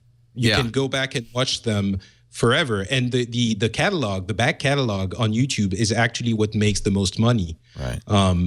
So, golly, though, is this how kids are learning U.S. history now? Is watching a video on YouTube? I think they still have school. Well, you got to think that there's a reason why there's 1.5 million views on this. This is kids going here to either supplement their school or maybe even this is being shown at school. I think that also there's a test tomorrow and somebody didn't study. Crash Course in U.S. history. Absolutely. And honestly, I think Sulu is as important as Thomas Alva Edison, don't you? That's the brilliance of this channel specifically. That was a test to see if you were paying attention. I'm paying attention to the when is Thanksgiving video. Which I'm sure they got 1 million hits just by saying when is Thanksgiving for people who are Googling. What an SEO boon. What is Thanksgiving? Oh, what time is the Super Bowl? Because I ask that all the time. When is Thanksgiving? Yeah. School is where you go to watch YouTube, says Joel H. in our chat room. That may be true. Mm-hmm. I think we're in an interesting world where the educators of the next generation may be coming from YouTube, not from the classroom. And I don't know if that's a good thing or not. Could be a good thing. I mean, Salman Khan, I trust him. Yeah, the whole MOOC thing has kind of gone out of fashion a little bit. Has it? Yeah. And no Sebastian more MOOCs? Thrun has kind of pulled back a little bit on Udacity. No kidding. Mm-hmm. It's still a great Is that a concept. bubble? I think there's a little bit of a MOOC bubble. Little MOOC bubble. Maybe the problem is the name MOOC. Yeah. Very possible. But the MOOCs were thought of by teachers. If you look at things like Crash Course, I'm sure there are a lot of them, but they are very fast 10 minutes videos made with humor in the way that YouTube videos work. So they were conceived from a YouTuber's point of view and a YouTube audience point of view, and I think that's why they're working. The other problem, of course, is that YouTube seems to be forcing content creators to sign the red deal. Like, you don't have a choice. If you sign on or your videos disappear. Yeah. But now we never got anything like that because we're not partners. So I thought, are we partners? I don't even know what we are. No, I think everyone has to sign. I think the deal is unless you choose to hide your videos, they will be a part of the service and you tacitly agree to be on board with Red. Okay. Well, I'll find out when I get that big check. This is cool. Halo 5, you excited? You gonna take the day off to play Halo 5, Lauren? No, you're not a Halo player. I'm not really a Halo player for a lot of complicated reasons that I will not go into right now. You once had a boyfriend who looked a little like Master Chief, and now, ever since, you just can't. You know, when you're in a bar and you just look across the room and somebody is in full Master Chief armor, you tell me if you can resist that. That'll traumatize you. You tell me. Right there. Well, it's interesting because I believe that Halo 5 is by the same development team that did Halo 4, if I'm not mistaken. 343 Industries, owned wholly by Microsoft. Yes. Which I guess some people liked Halo 4, although at the same time, that's how Cortana came into existence in a lot of ways. So you sort of Cortana see, comes from Halo, right? Yeah, Cortana comes from Halo. So I think that Halo 5 should be good, but I don't know if people are finished playing Destiny. Last time I checked, they're all still on that. So. Destiny's good. I like that, yeah. What time is it in Sydney right now? I bet there's a YouTube video for that. It's 10 in the morning. Tonight, I've always been very jealous of people who live in Sydney, but tonight, if you're in Sydney, look up above the skies. Microsoft is going to launch Halo 5 Guardians around 8 o'clock on Monday night by projecting on the sky the first 15 minutes of the game, first 10 minutes of the game. It's a 20,000 square foot screen, in effect. Wow. And the screen will, maybe there is a screen. I don't know what it is. The screen will make will make its way from Sydney's northern suburbs toward Coogee and back.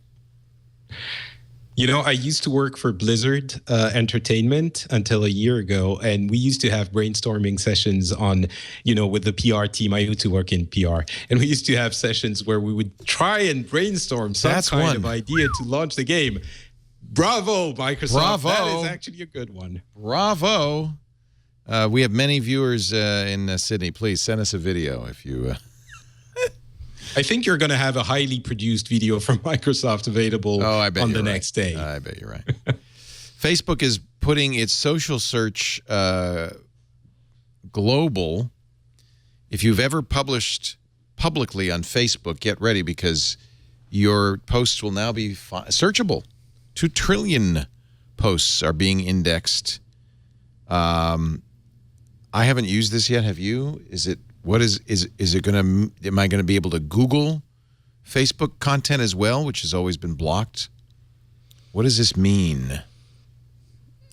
I think it means you're going to be able to Facebook Google content. Oh, Lord. Facebook Google content. Oh, Lord. It's all very confusing. Facebook so has rebooted their search efforts several times. You remember they came out the social saying, graph and that whole... Yeah, how you'd be able all to... my friends who live in New York City who like pizza. That's still in there, but they were moving away from that a little bit to make it more of a just type in a keyword, kind of like a Google-type search engine. And I guess now they'll have all the public posts available. But I don't know if a lot of people really post stuff publicly like they do on Twitter. Maybe they do by accident. A lot of pages do. I post everything publicly. Yeah, why not? Hey. I don't post at all. You don't post the business pages are going to be included in that, right? And all of that is public. So I think that's a significant amount of content.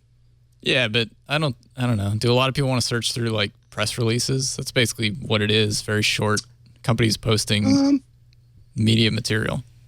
Yeah, I think that a lot of it has to do with the fact that Facebook wants people to connect with public figures in the way that they're sort of promoting their live streaming and sort of all of this engagement surrounding Facebook subscribers. I know as someone who tried to get Facebook verified recently and was told that I don't post publicly enough in order to be... sorry. I know. Although Google tells me I'm the only Lauren Hockenson in the world. So, like, there's no fake... Oh, that's nice. I know. It's great for SEO. Were your parents planning ahead? I think that they were given the name. Hockenson, which is cool. Thanks. Thanks, Mom and Dad. Yeah, thanks, Sweden. But actually what happens is that... Look at that. I'm sorry, I didn't mean to interrupt you. I did tell you we're a little ADD Squirrel. here. Thanks. Yeah, squirrel. Shiny foil. Look, see, so I did the 360 video, right? And now, if you show it on your Android phone on Facebook, you can move the phone around. Oh. That's such a cool looking phone, that Samsung. That'll make you nauseous real quick. Look at that. Yeah, but I think that Sorry, go ahead. what Facebook is trying to do is really get people to connect more with their public figures who want to use Facebook as a way to connect with subscribers and followers. That's what Moments is all about, right? Because they allowed us, verified people, I'm sorry, I know. to post live video. Yeah, and I just don't. I mean, I still come from that space where Facebook to me is like a private network. Right. Where it's For family and friends, it's stuff where I get to see pictures from my my But niece's you could do Halloween this. costume. You could post 360-degree video of your life. That's I'm looking at it on Facebook. I can post 360-degree video of me singing K-pop and making eggs for sure. You know how popular you would be? You would be huge. Well, actually, I think that, Lauren style. I am not.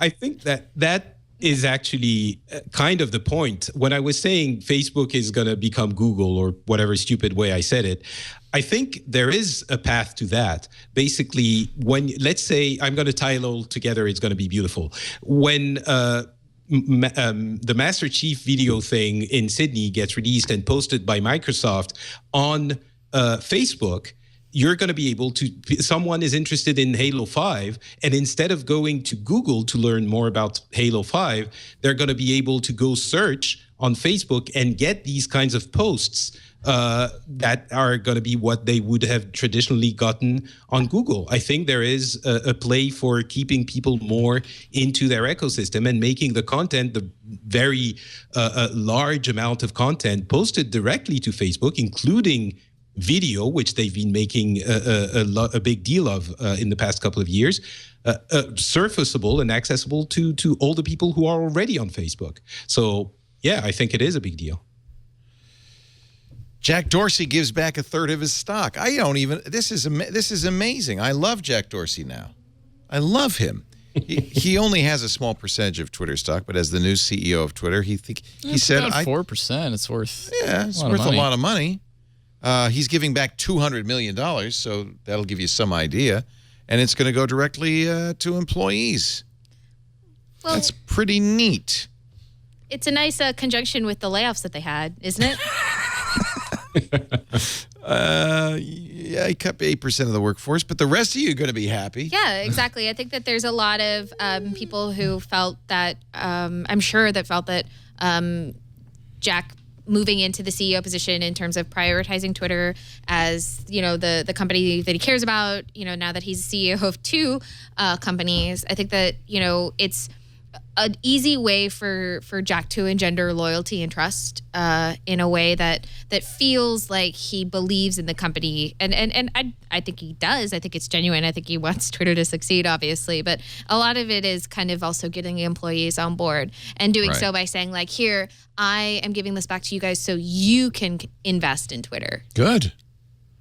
That's what you should do. Yeah, and this comes, I think, a week or so after he pledged to give a huge chunk of Square to some charitable organizations. After your first $100 million, you really don't need more, right? I mean, or $500 million, whatever. I wouldn't know, but I wouldn't know either. But there's some point where Bill Gates said this. He said at some point you're infinitely rich. More money is not going to change your lifestyle at all, and maybe he just feels like I got plenty. It's time to give back. He also said, I don't know if this is going to change anything. He wants to reset relationships with developers. It was Dick Costolo, his predecessor, who killed the third-party ecosystem, essentially, by limiting Twitter clients to 100,000 new users and so forth. You actually wrote a story saying the Twitter client has gotten better on the Mac side. It will get better. Not yet. Not yet. Not yet. We're holding out hope that the Twitter for Mac client will finally be usable. You were using TweetDeck, it looked like. I am a TweetDeck loyalist. That's also a Twitter client, isn't it? Yes, but TweetDeck actually does, it was updated. So it has group DMs and emoji. Group DMs, what a concept. Emoji support. It's the little things, right? Twitter for Mac does not have those things yet. They promised them. It's kind of the moving forward and understanding that maybe they should be putting a lot more effort into their native apps rather than relying on third-party developers, or in this case with TweetDeck, a company that initially started out as a third-party developer but then was included under the Twitter umbrella.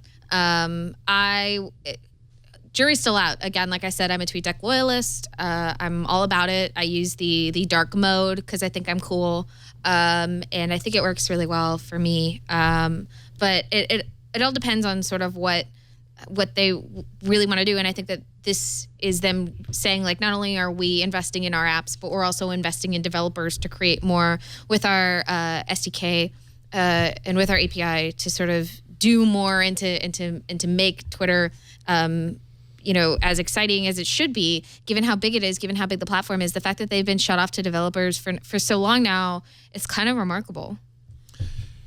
Do you think, though, that developers now, once bitten, will be twice shy? I mean, I would be nervous to make a new Twitter client at this point. I might move on to some other thing. That's true, but there's so much information and data and value that Twitter has sort of stored away, that I think that there will be some people who are really interested in creating something, even if it's just other companies. I mean, imagine what somebody could do by integrating, Twitter and Slack. Then I would never have to leave my computer. Never. Put that thing on like some Google Cardboard, and I'll just live just my headset, work all Twitter the time. and Slack. That's everything for you. Basically. That and K-pop and scrambled eggs, and you got life nailed. Yes. Pug Copilot. Pug Copilot. That we're working on the pug. You're an aspirational pug owner. I'm an aspirational pug owner. This is true. But you are the one and only Lauren Hockenson. There is no one else. You'll find her on the next web or on the Twitter at LHOCKENSON. That is correct. Patrick Beja is also here. You'll find him at FrenchSpin.com or at Not Patrick, which is very confusing on the Twitter. Don't know what you're thinking there. He does own his own Howell PR40, though. That, to me, that's status. And a lot of scarves. And scarves. Also with us, Mark. There's one right here. Yeah, look, Mark Milian. Mark Milian from Bloomberg Business Week. Our show today brought to you by Squarespace. I love Squarespace. Squarespace is hosting plus the best software to give you an incredible experience as a website user, somebody creating a website, and give your users an experience that is second to none. In fact, my Leoville site is now on the Squarespace, and I just love it. This is the new Squarespace cover page feature, which is fantastic. You can use it to give your visitors a quick glance of who you are. Actually, if you take the lower third down, Jason, you'll see I also have links to my social networks. And it links right into my blog. You look at this animated GIFs. I'm going to see if I can put the 360 video on there. That would be awesome. For blogging, for your e-commerce, for your business, Squarespace. And the thing is, if everybody watching right now went to leoville.com, not only would I be happy, but you would not be able to bring a Squarespace site down. It is so robust, it is so strong. That's your view right there, Lauren, by the way. It's exactly what you're seeing right now. Squarespace.com. There's my old friends from Toronto. There's my old friend from the Screensavers. Here's the deal. It starts at $8 a month when you sign up for a year. You can build the most beautiful websites using state-of-the-art technology. You'd be crazy to try to do this on your own. They've hired the best designers to make great templates. They're all mobile responsive. That's not easy. They've got it done for you. They all have e-commerce. They have sites for a variety of different types of businesses. If you're a band, for instance, they've got sites for bands. They've got sites for restaurants. They don't look cookie cutter. They don't look like anything else. They look like you, like your ethos, your style. And that's what's so great about Squarespace. I want you to try it right now. In fact, it's easy to try. You don't even need a credit card. Just go to squarespace.com and click the Get Started button. You have 2 weeks to play with it. Pick the template. Change the template. It's so easy to change the template. You just click a button and the content stays, and suddenly you look different. So easy to redesign your site to make it look exactly as you want it to with drag and drop. They have a developer platform, so if you are an HTML, JavaScript, CSS guru, you can the sky's the limit. An incredible 24/7 customer support and a great support site, too, to make sure that if you have any questions, they will get answered. Try it free for 2 weeks. You can even import some of your content to see what the site would look like. It's a great way to get an idea of what Squarespace can do for you. And then if you decide to buy, 10% off when you use the offer code TWIT. And if you sign up for a business or commerce plan, $100 in AdWord credits as well, so you can start promoting your new site. Squarespace.com. Squarespace. Build it beautiful. Hey, if you missed this week on Twit, you missed a lot. Take a look. Previously on Twit. I don't do relatives computers anymore. I say, if you insist on buying a Windows PC, I'm done. Thank you very much. Before you buy. Now this is a much awaited, the Nexus 5X. It takes all the things we loved about the 5, really good specs, really affordable price, and a pure Nexus experience, and puts it into a brand new device for 2015. Know-how. One of the most requested things has been how to get rid of the Windows 10 nag screen. So we're going to show you how to get rid of the Windows 10 nag, at least until Microsoft counters it. Tech News Today. New reports reveal that police have successfully used DNA information from Ancestry.com as part of their police investigations, raising privacy concerns about access to such data. I think this case was such a kind of a CSI kind of... That's what happens when you work at PopSci. I just got attacked by a drone. Twit. That was not planned, I swear. Don't make me come back there. Brian, yes. You know the nag, right? I do know the nag, and I was able to get rid of it by upgrading to Windows 10. And Mike Elgin is here with a look at the week ahead. Mike? Coming up this week, the new Apple TV goes on sale tomorrow, which is Monday, October 26th, and shipments are expected by the end of the week. Motorola will unveil new Droid phones at an event in New York City on Tuesday, October 27th. Apple, Twitter, and Alibaba also release earnings on Tuesday. Google launches its YouTube Red ad-free subscription option on Wednesday, October 28th. Also on Wednesday, Facebook CEO Mark Zuckerberg will conduct one of his town hall Q&A sessions, this time in India.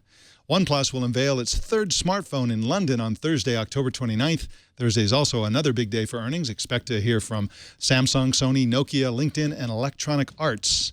And on Friday, October 30th, the Microsoft Band 2 fitness watch ships. For all this and the rest of the news this week, subscribe to Tech News Today at twit.tv/TNT. Back to you, Leo. Did you read Kara Swisher's latest in Recode? Kara, of course, has made her living with leaks from Yahoo. This may be the last one. Yahoo talent exodus accelerates as Marissa Meyer's turnaround flounders. Apparently, Yahoo's been trying to cover this up. In fact, Marissa's not been too happy about it either. She at a recent company-wide meeting, she put up photos of purple kittens to indicate a successful period of no leaks about the company's internal issues, including staff departures. But that never stopped Kara. Apparently, many executives leaving. There is a sense of doom, according to her, at Yahoo. Marissa Meyer's attempt to turn around the company is now being viewed inside as failing. The Yahoo situation is troubling, says one source.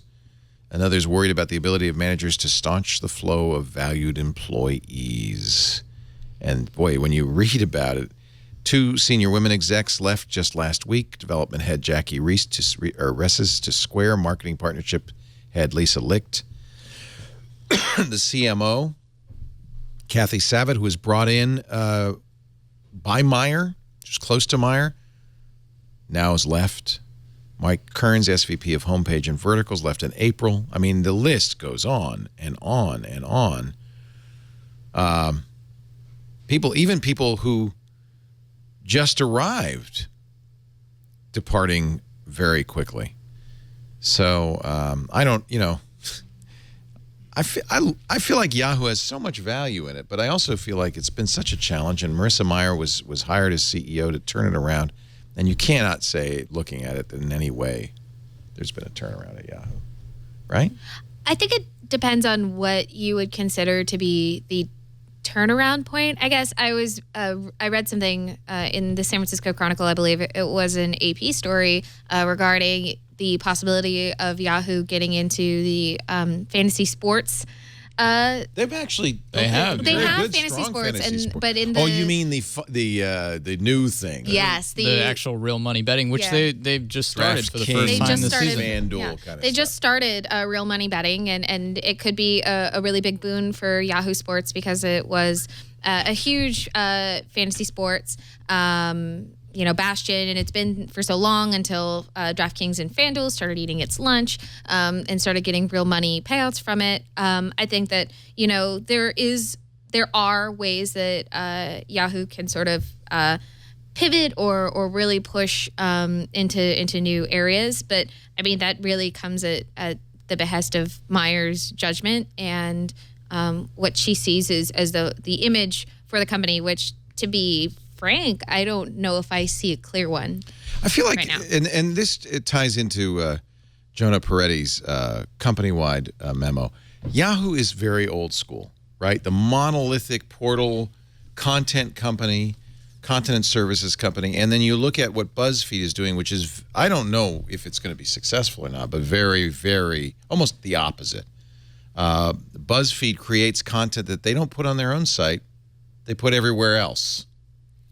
And I thought this was a great memo from Jonah Peretti, the founder and CEO of BuzzFeed, to his staff, which he then later put on the BuzzFeed blog, in which he basically said, we've been hiring like crazy. We've got talented reporters and storytellers and business people and engineers. We are building a global... It's interesting that he has to, in the memo to the company, explain what the company is doing. A global cross-platform network for news and entertainment, kind of the opposite of Yahoo. If Yahoo was a monolithic portal, BuzzFeed exists on Facebook and YouTube and everywhere else, wherever potential viewers are. He says, we see a post like 26 problems only anxious people will understand, which got 10 million views on our site, evolve into multiple videos with 10 million views across YouTube and Facebook, which turned into a comic on Instagram, then on our Snapchat Discover channel, and on and on and on. It's stories. It's global. It's multi-platform. There are virtues to both media strategies, and there are drawbacks to, like, BuzzFeed's entire model is to some extent built around capturing lightning in a bottle and having viral. If it's not viral, you never know what's going to go viral. Yeah. I mean, you can get an idea of what works and what doesn't, but you can never really know when you've got, like, the dress, for example, which is a phenomenon that still doesn't make any sense to me. The how people saw different colors of the dress. Yeah, exactly. Black and gold. Yeah. Whereas Yahoo has the advantage of, like, Sunday's NFL game that aired in London is on Yahoo. Is a perfect example of taking something that's incredibly boring, the worst game of the week, Jaguars versus Bills, at 6:30 in the morning in San Francisco. And driving tens of millions of people to it, likely. They haven't announced numbers yet, but driving millions of people to it. I think your phone's ringing. That's somebody at my front door. Just ignore that. I'll turn it.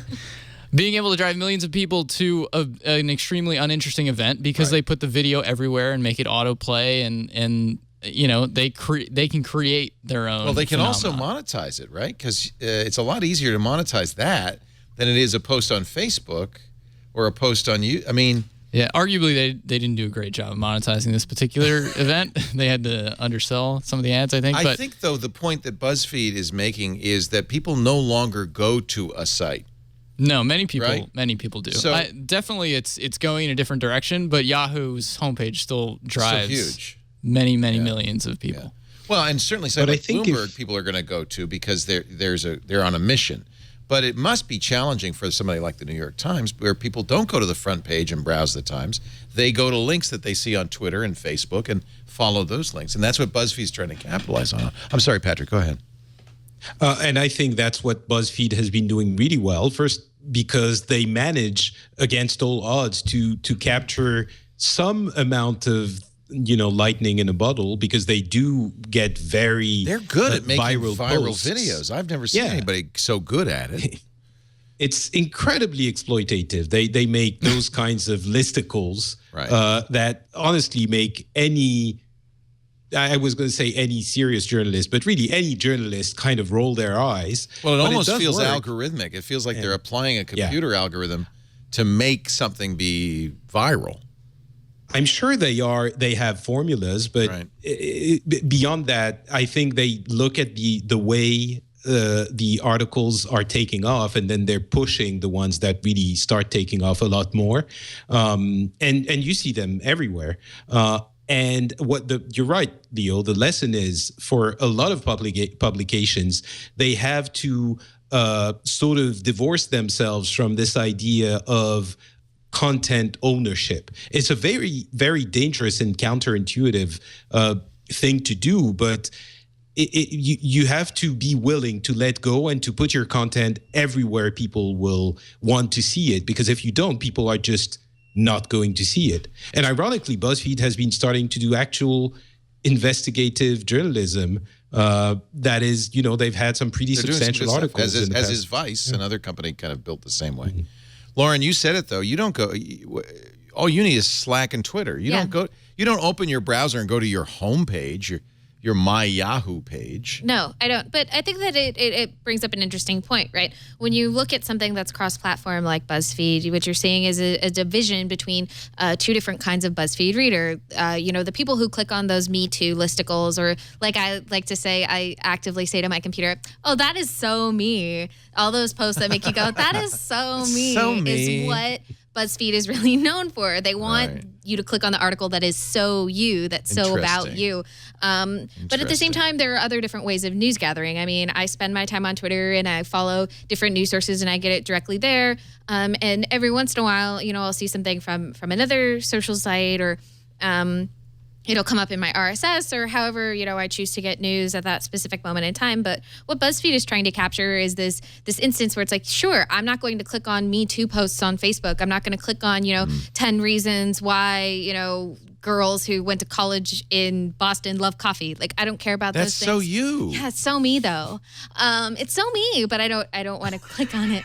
I think that what we see those people and they're on Facebook. What we see, people on Twitter who perhaps are searching for, specific news sources and may follow BuzzFeed. We're seeing people on YouTube or on Instagram or on Vine who are following BuzzFeed, or they're going on Snapchat Discover, or they're going through BuzzFeed's, native app. What we're seeing is this idea that BuzzFeed is saying, which is just, why do we need to have a site for all of this? How can we, integrate it more? And I think, that we're seeing it, in a real way being played out, by another media company, and that would be Business Insider. They have their Insider, INSS. Insider. That's different from Business Insider. It's different from this is that new thing they started. Yes, they have Insider, which is, it doesn't have a website at all. Yeah. It doesn't have, it's really hard to search for because you just want to look. How do you search for it? Yeah, but it's just there. It's one of those things. Because nobody is supposed to go to it. Yeah, it's just called Insider. The Insider. I think that might be right. That's not that's it. wrong. That's another Insider. So what you're seeing is, but they have this thing. It's called Insider, and they have Instagram, and they have other methods that they're delivering news. You can't find it. I know, but part of it is that that has to do with the fact that Google doesn't allow Facebook or Twitter searches, but the idea is that you're going to come across this stuff natively, and you're not going to want to spend a lot of time bouncing around a website. You're going to want to consume that video or that news into, here we go, techinsider.io/latest. Thanks, Virgil, in the chat. Insider.io. Okay. /latest. But what it is it's designed to be that sort of native experience. Whether or not that's something that's effective, I mean, it's untested. It's yet to be proven. And the reason they don't care if you go to that page, you're not supposed to go to that page. This is supposed to be linked from everywhere else to that, right? You're supposed to find it on Facebook. I believe that they also have other stuff. I'm not exactly sure how it works. I'm not really that hip on the TI.io. But what I do know is that they're really trying to push to make this native play, and trying to get people who are actively within those social networks. Listen to the headlines. They're just viral, absolutely viral. Mm-hmm. It looks like Aaron Sorkin's new Steve Jobs movie is a flop. Why is it impossible to try Google's new great phones? The man who helped create the iPod reveals the moment he and his wife decided to leave Apple. I mean, viral. I've caught the viral infection. People are carving Trump-o lanterns. Apple just put out a new... Making me feel dirty. How to stop Windows 7 from constantly asking you to upgrade to Windows 10. These are 10 of the best wildlife pictures taken in the last 20 years. These 5 Game of Thrones characters recast and you probably didn't even notice. Yeah. And on and on and on. So, and I think that... I bet it's really successful, too. Well, it's the separation between, content and news and... Pizza is the key to this strange economic principle. How could you not click that? How could you not click that? I don't know, but if it's not about a pie chart, I'm out of here. Steve Kovac, though, who's a regular on this show, is the guy who wrote the iPhone 6S screen is so sensitive it can weigh things. Oh, no, that's the best one. Scientists have an idea of why everyone is obsessed with bacon. Bacon is automatically viral. Yeah. Just put the word bacon in. But I think that it comes down to the fact is whether or not these sites, what their end goal is. If it's to create thoughtful reporting, which BuzzFeed does time and time again, especially, even in its tech section. I mean, shout out to Matt Honan. He's great at what he does. And he does a lot of great reporting. Matt breaks stories like crazy. All the time. And they have Natasha Tiku over there now. And they just have people But you almost feel like that's them trying to cover up what they're really up to. Like, let's hire some prestigious reporters, break some news, then nobody will pay attention to what we're really trying to do, which is basically Upworthy. Yeah, so on the bacon article, there are 2 See Also articles that actually have a picture of the American flag made out of bacon. I think that sort of proves the point. Okay, don't tell me the URL because I got to do an ad right now and I wouldn't want to be distracted. We'll talk about the GIF election, or is it GIF election? We could fight over that. I think it was a black dress. But first, a word from lynda.com, the online learning platform made for you. You're curious, you want to learn, you're smart, you want to make things happen, get a better job, get better at your job, get better at your hobby, photography or coding. Lynda.com has everything for the curious mind. If you're interested in photography, you want to take better photos, you got to check out LYNDA, lynda.com. 2 new courses that are fabulous. One of them taught by a good friend of mine who's one of my favorite photographers, Ben Long, the Introduction to Photography, Getting Started with Photography. They do a 5-day photo challenge to help improve your composition skills. And for the high-end, heavy-duty folks, new courses on things like color correction, making selective adjustments in Adobe Camera Raw, Lightroom Essential Training, the fundamentals of Photoshop. There's Ben. Look, they get the best teachers, these guys are passionate about their subject. They teach well. They communicate their passion. And these are videos that are shot professionally. These are not YouTube videos. This is great content. You get a transcript so you can search right to the part of the show you want, or you can go beginning to end. You can download your tutorials and watch them on the go. I just love lynda.com. And what we've done is we've set it up so that you can experience it for 10 days just like you were a paying subscriber, the run of the place. That's one of the things I like. We pay a flat monthly fee, and you don't have to choose ahead of time what courses you want to take. You can take any of them. More than 3,000 courses. You can take any of them.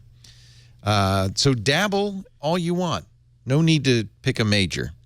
Just go to lynda.com/twit2 and have 10 days to run around and see the stuff you can see, learn the stuff you can learn. Certainly enough time to take a few courses, but what I want you to do is get an idea of what lynda.com can offer you so you can sign up. lynda.com/twit and the number 2 for your free 10-day trial. They've also got courses on business skills like resume building, negotiation, and how to run businesses, too, leadership skills. LYNDA, lynda.com/twit2. I did not watch the 11-hour marathon of Hillary Clinton testifying before Congress in the Benghazi investigation, but I did think what was interesting is Matt Bohr's article about it on Medium, of course.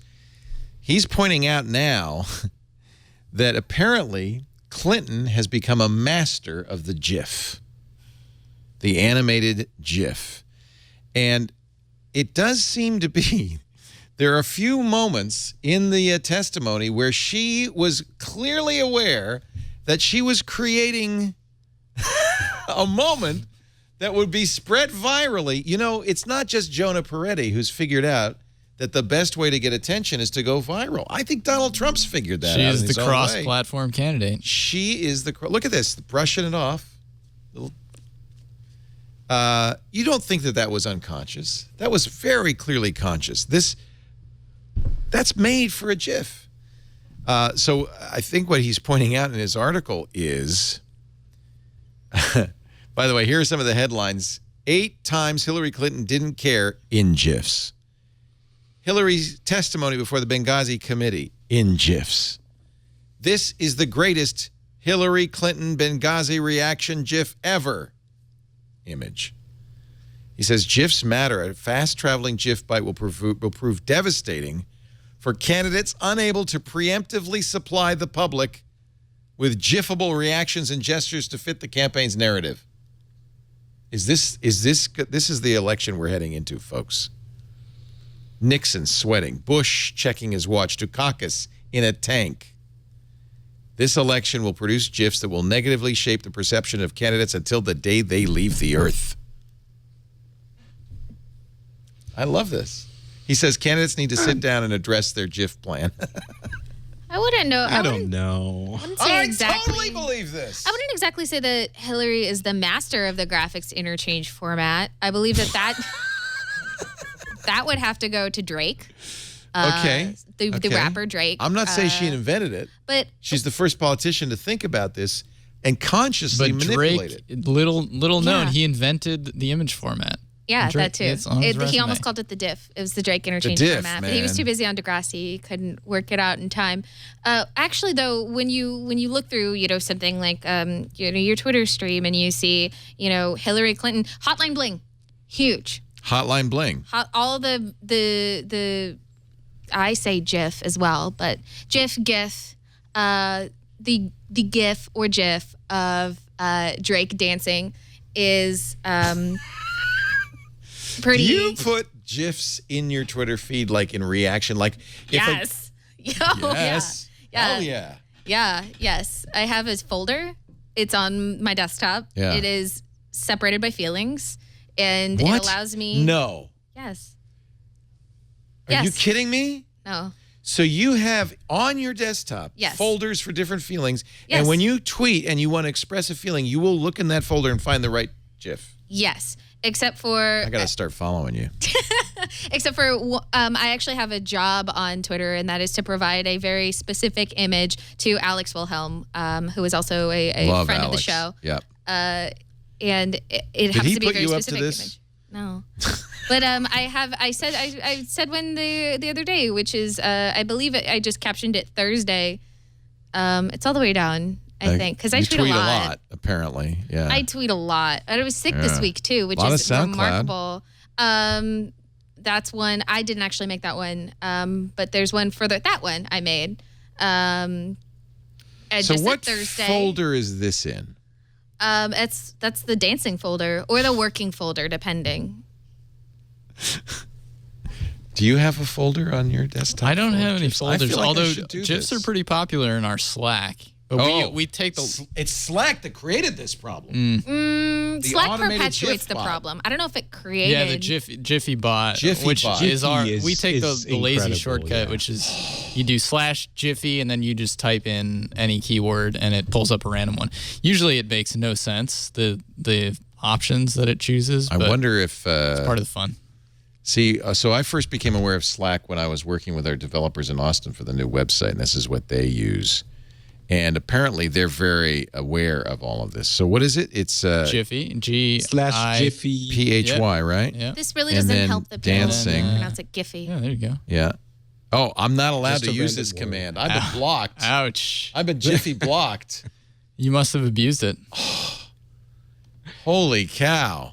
Thanks, Four Kitchens, blocking me from the Jiffy. I might have done that to myself because I think there's a command you could say, I don't want to see those GIFs anymore. I think I might have done that. So Drake invented the but, GIF? I mean, No, I think that what you see here is the phenomenon that Hillary is also doing, which is that you have these specific actions or reactions that you can use really easily and share them really quickly, and it can mean a lot. You can put that up and you can just say like that face when you've had it. She's not a stranger to the meme. There's that picture of her with the sunglasses looking at her BlackBerry, right? Wasn't there a whole meme of her in the Situation Room? Yes. Yeah, it was Hillary Clinton checking her BlackBerry, I think was the official name of the meme. But I mean, I browse Reddit a lot. I use and tweet GIFs as much as the next guy. But does that do anything for her though? Is that something you can control? And it's just as likely that it's going to damage her image as it is that it's. I mean, not look at if this specific GIF. Yeah. So if you but I'm telling you, that's why you got to take control. How? Because you got to spin it. Because so you need to. I don't know how, but I don't know how BuzzFeed does viral videos either. I think there's a way to win over the GIFing population. I think it has a very strong Venn diagram overlap with the "that is so me" population. I think that comes together to bring it back. How about Boomerang? Does that count? The new Instagram app, the 1 second back and forth. That seems like a lazy GIF strategy. It is the easiest way of creating GIFs that anyone has found on mobile. People have been trying to crack that nut for a year now, and I think Boomerang is the one that comes the closest. I like the Google Photos auto stitch. If you shot a bunch of photos, then they'll recommend I've GIFs used those. and create those. Yeah, those are good. Yeah. So here's apparently there's a site, text from Hillary on Tumblr. So here's Joe Biden.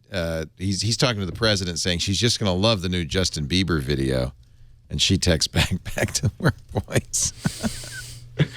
I think this is good. Great. I think this is good for her in a certain demographic. It's my second favorite. But she didn't. What's your favorite? Wait a minute. I got to find out what her favorite is. Then you could talk, Patrick. Joe Biden eats ice cream.tumblr.com, which is just pictures of Joe Biden eating ice cream. A lot of ice cream? Sometimes he's eating 2 ice creams. Go ahead, Patrick, while I search for Joe Biden eats ice cream. I want to see that too, but I mean, it's like, Kim Jong-il, or is it Kim Jong-un, looking at things. It's the nature of virality. There's no way you can control it, first of all, and certainly Hillary Clinton didn't do anything special to create that badass text sending persona for herself, and I don't think that anyone can create positive GIFs in the campaign. This is such a badass picture of Joe Biden flashing a 20 while he's eating ice cream. Two Hamiltons. 2 Hamiltons, sorry. 2 Hamiltons and a vanilla cone. And a vanilla cone. Apparently he eats a lot of ice cream. He does. Yeah, you're pointing some out here so I won't miss any, right? There's one where he is eating 2 ice creams. Seems to go more cone than cup. Yeah. Which I'm not sure I'm I agree a more with. cone than cup kind of guy. This is a more than 1 page Tumblr. Oh my God, yes. This goes on and on and on. He got older. Yeah. There it is. There's the one where he's eating 2. Joe the double-fisted ice cream eater. That's my favorite. I love text from Hillary. Don't get me wrong. I think that's what she's really good at, is making these like reproducible and shareable situations. But for my money, it's all about Joey B with his vanilla cone. 2 Hamiltons and a cone. He's not running, but this is the platform he could have run on. I'm telling you. Joe eats ice cream. I'm telling you, if you are a modern day politician, one of the reasons Trump's doing so well, they analyzed the speech, the text of all of the candidates. Hillary's at 10th grade level. Even Ben Carson is like an 8th grade level. Donald Trump, 4th grade level. And you know what? That's not a bad thing, because when he says politicians are stupid, it resonates with people. They get it. They don't I know what that means. I know what that means. And I'm telling you, the GIF is the new soundbite.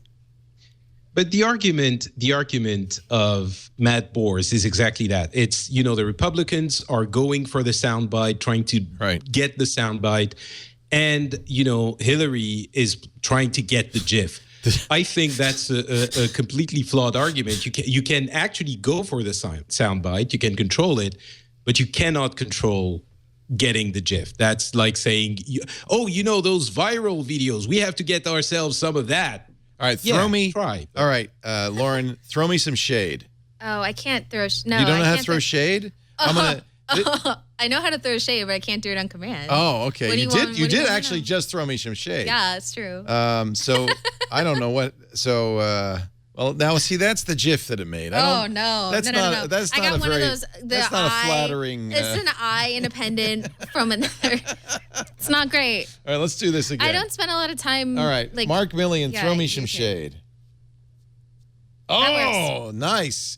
He did a little Jay-Z thing. Here. Oh yeah. Here, now that I'm Oh, prepared, wait a minute. I I'll gotta do save one. that. Wait a minute. Where do I put that? Instagram, right? Okay. You're Lauren. Can you you're do prepared? GIFs in Instagram? Yeah. Do you Yeah, want because this shade? is an Instagram Oh, because they app. do video. Oh, that's right. Got it. Yeah. Do you? Dude. All right, share that sucker. All right, now we're gonna go back. Finally. And Lauren's gonna do now. You just tell me when you're gonna do it. Wait a minute, I'm in the wrong app. Hold on a second. Damn you, Instagram. You got too many apps. I'm done. That's saved. Okay, ready? Yeah. Ooh, I think that was good. Yeah. No, do that again. Its timing is hard on this. Wait a minute. Now, what is it going to do? Is it going to blink, blink, blink? Is that what it does when you're about to go? Oh, I missed it. Okay, wait a minute. Ready, set. Not yet. Wait till I say go. Well, that's good too. Go. Did you get it? No. See. It's hard to do. This is going to be a tough segment to listen to in the audio version. Oh, you're absolutely right. I apologize to everybody. I don't know if it's any easier to watch, but No, it's worse to watch, frankly. Be better to imagine something exciting happening. We're out of time. I'm not going to spend any time talking about Pandora and the fact that all of these companies are about to just go collapse. bad quarter. Bad quarter. Pandora had to pay $90 million to the RIAA for playing the Turtles Happy Together and everything else that happened before 1972. They played it without paying. Now they have to pay for the play, and they're losing money like crazy. Investors are turning away. But see, it's not just Pandora. The whole problem is all of these companies, Spotify, Pandora, Apple Music, are beholden to the record companies. The record companies have them. Mm-hmm. There's nothing they can do about it. So If we're doing a lightning round, round. The Steve Jobs movie bombed. So early results are in from the first. Yep. It Opening opened on the weekend 23rd. This is the opening weekend. How much money? $7.3 million How in many the U.S. theaters? and Canada. Does it say? That's pretty weak. It's about a third of what the estimates were. Yeah. And it clocked in at number 7. Heavily marketed. Number 7. It was expected to do very well. I don't think it's because people are thinking it's a bad movie. I think it's because people don't care about Steve Jobs. Who cares? I can go see that or Bridge of Spies or The Martian. Just for the record, it's getting whomped what by that Goosebumps. means. Goosebumps is beating it. R.L. Stein's Goosebumps. Yeah. Oh my God. Yep. Yeah. Did I say that right? Yes. Okay. The Tech Insider article that we made fun of was apparently right. The movie did suck. Yeah. I mean, bomb. There's if you want an uplifting end note. Yes. There's the self-driving cars that have to kill people. This is a fascinating story. It's really interesting.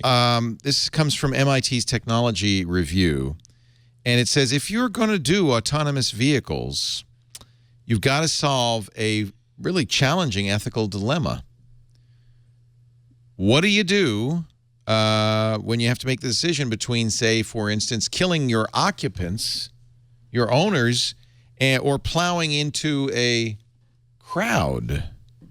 How should the car be programmed to act in the event of an unavoidable accident? Should it minimize the loss of life, even if it means sacrificing the occupants?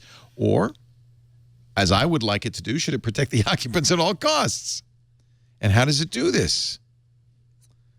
And I think this is actually going to be one of the more intractable problems that have to be solved before we have self-driving cars. Or maybe the companies will just ignore it and let the computer just algorithmically. Yeah, but you can't. You can't ignore it. You have to to write the algorithm that's going to decide. It's something. No, I got another idea. What if you just you're writing the algorithms. What are you doing with that? You're saying avoid an accident. Period. Just avoid an accident. You don't even address the unavoidable accident. You say avoid an accident at all costs. And see where the chip falls. And see what happens. The car's going to, it can't avoid an accident. It's going to get in an accident. And then what'll happen will happen. Yeah, but that's how we got that's Christine. what happened. That's how we get Christine. or Killdozer. Yeah. Ladies and gentlemen, I think this is a very upbeat note to end this show with, Patrick. You're absolutely right. You're welcome. Patrick Beja is, I love it. I love Patrick. And he's doing it all on his own now. What's your Patreon page so we can get you some moolah? Oh, well, thank you. There's a couple, the Le Rendezvous Tech, it's patreon.com/rdvtech. And there is the patreon.com/The Phileas Club, which is a show I do in English, which I get people from different countries in the world together every month or so. We did one episode last week, and the one before was a special where we talked to my friend Turkey from Saudi Arabia, and he told us about everyday life in Saudi Arabia. Oh, that's how something interesting. you don't hear about very often. Yeah. So depending on the language of choice, you could LDV Tech or the Phileas Or the Phileas Club, yeah. You know, and of course, I'm on... and of course, I'm on Daily Tech News Show with Tom Merritt most Tuesdays. Nice. I mean, I really think this is an amazing thing. I mean, we make Twit work by selling ads, and we've been around for so long that we're able to do that. But maybe it would be a different Twit if Patreon had been around 10 years ago. I think this is just really fantastic that it exists, and I congratulate you. I think on it your addresses. success. Thank you. It addresses different levels of audiences. I think for an English show that has the popularity your network enjoys, it makes sense to go ad supported. For the intermediate levels, I think Patreon works really well. Well, absolutely, and I think the promise of the internet is this kind of democratization of media, and that means there will be shows at all levels, and they need to be able to exist at all levels. So I'm really thrilled that this works. That's great. Thank you, Patrick. Great to see you again. Thank I you want to for thank having Mark Milian for stopping by from Bloomberg Business Week. Anything you want to plug? What you up to these days? Bloomberg.com/tech. It's all the good stuff you need to read every day. Bloomberg terminal running on your Mac there, and I was just looking at it. That's cool. Yeah, I was looking up Yahoo's cash position, $6.8 billion. Oh, is it dwindling? Yeah, well, in fiscal 2014, it was $10.2 billion. So it's dwindling. It is indeed dwindling. In fact, dwindling at a rapid rate. When you spend $17 million on one NFL game, that can... Yikes. They bought the rights to that? Not the other way around, of course. Oh, yeah. Of course they did. And, there's nothing like watching the NFL at 6 in the morning. Man, that's fun. Lauren Hockenson is at the Next Web. You're kind of new there. Yes. I joined in July. So. And that's been great? You've had fun? Oh, you yeah. love it? Yeah. I mean, I was a tech journalist before, and then I stepped out of the game and sat behind a desk for a little bit. Awful. And then, awful. I was watching TV at work. And I did the same thing. I thought, I was in radio. I thought, this is not a job for a grown-up. Mm-hmm. So I went to work for a startup. And then 3 months later, I was it was going crazy. It was nuts. Yeah, I missed the pace of it. Yeah. So now I'm back at the Next Web. I'm the Good. San Francisco reporter. Nice. Writing all things San Francisco as much as possible. It's a great beat, isn't it? I love it. So much fun. It's really great. And then in my off time, I have a podcast that I run. What's your podcast? Yes. It is called Nothing Matters. It is kind of available nihilist, on isn't it? SoundCloud and on iTunes. You can also subscribe to it via your app, whichever app of choice that you have. I know confirmed I'm on Overcast, but we are on. It's us. That's us. Go to SoundCloud.com. There are other Nothing Matters podcasts? No, we're the only one. Okay. Oh, you're smart. You do it on SoundCloud. Yes, we do it on SoundCloud. That's great. And I talk about more than just tech there. I talk about news. Basically, the entire subject of the podcast is all the garbage that you probably missed on Twitter. We talk about basically everything. We're No Matters. No, we're No Matters Cast on Twitter. No Matters Cast. Yes, and we're SoundCloud.com/NothingMattersCast. This is confusing. I know. Apparently, there are many people who agree with you. It's a new podcast. I've only been doing it for about a month. So happy to get feedback. And there you go. Yes, there it is. Everything, you're just burning the house down. Yes, it's all about fires, and we garbage fires on Twitter. I'm going to listen. This looks good. We talk a lot about Pizza things. Rat. We talked about Pizza Rat for a really long time. Pizza Rat is actually we're trying to talk with his agent to see if he will come on and guest on the cast. I think Pizza Rat could run for president. Pizza Rat's got strong GIF. I think that if we went Donald Trump Pizza Rat, that ticket would be really hot. Who would vote for that? Pizza Rat truthers. Thank you, Lauren. Thank you all for being here. We do This Week in Tech every Sunday afternoon, 3 p.m. Pacific, 6 p.m. Eastern Time, 2200 UTC. Tune in live, live.twit.tv or twit.tv/live. They both work. Join us in the chat room at irc.twit.tv. If you can't watch live, I love it if you do, but if you can't watch live, you can always get it on demand after the fact at twit.tv and wherever you find your podcasts. If you want to be in the studio audience, we love having you. Thank you for coming. Just email tickets at twit.tv. We'll put a chair out for you. Put a canned ham under the chair. No, we don't. No, we do not. Thank you for being here. We'll see you next time. Another Twit is in the can. Bye-bye.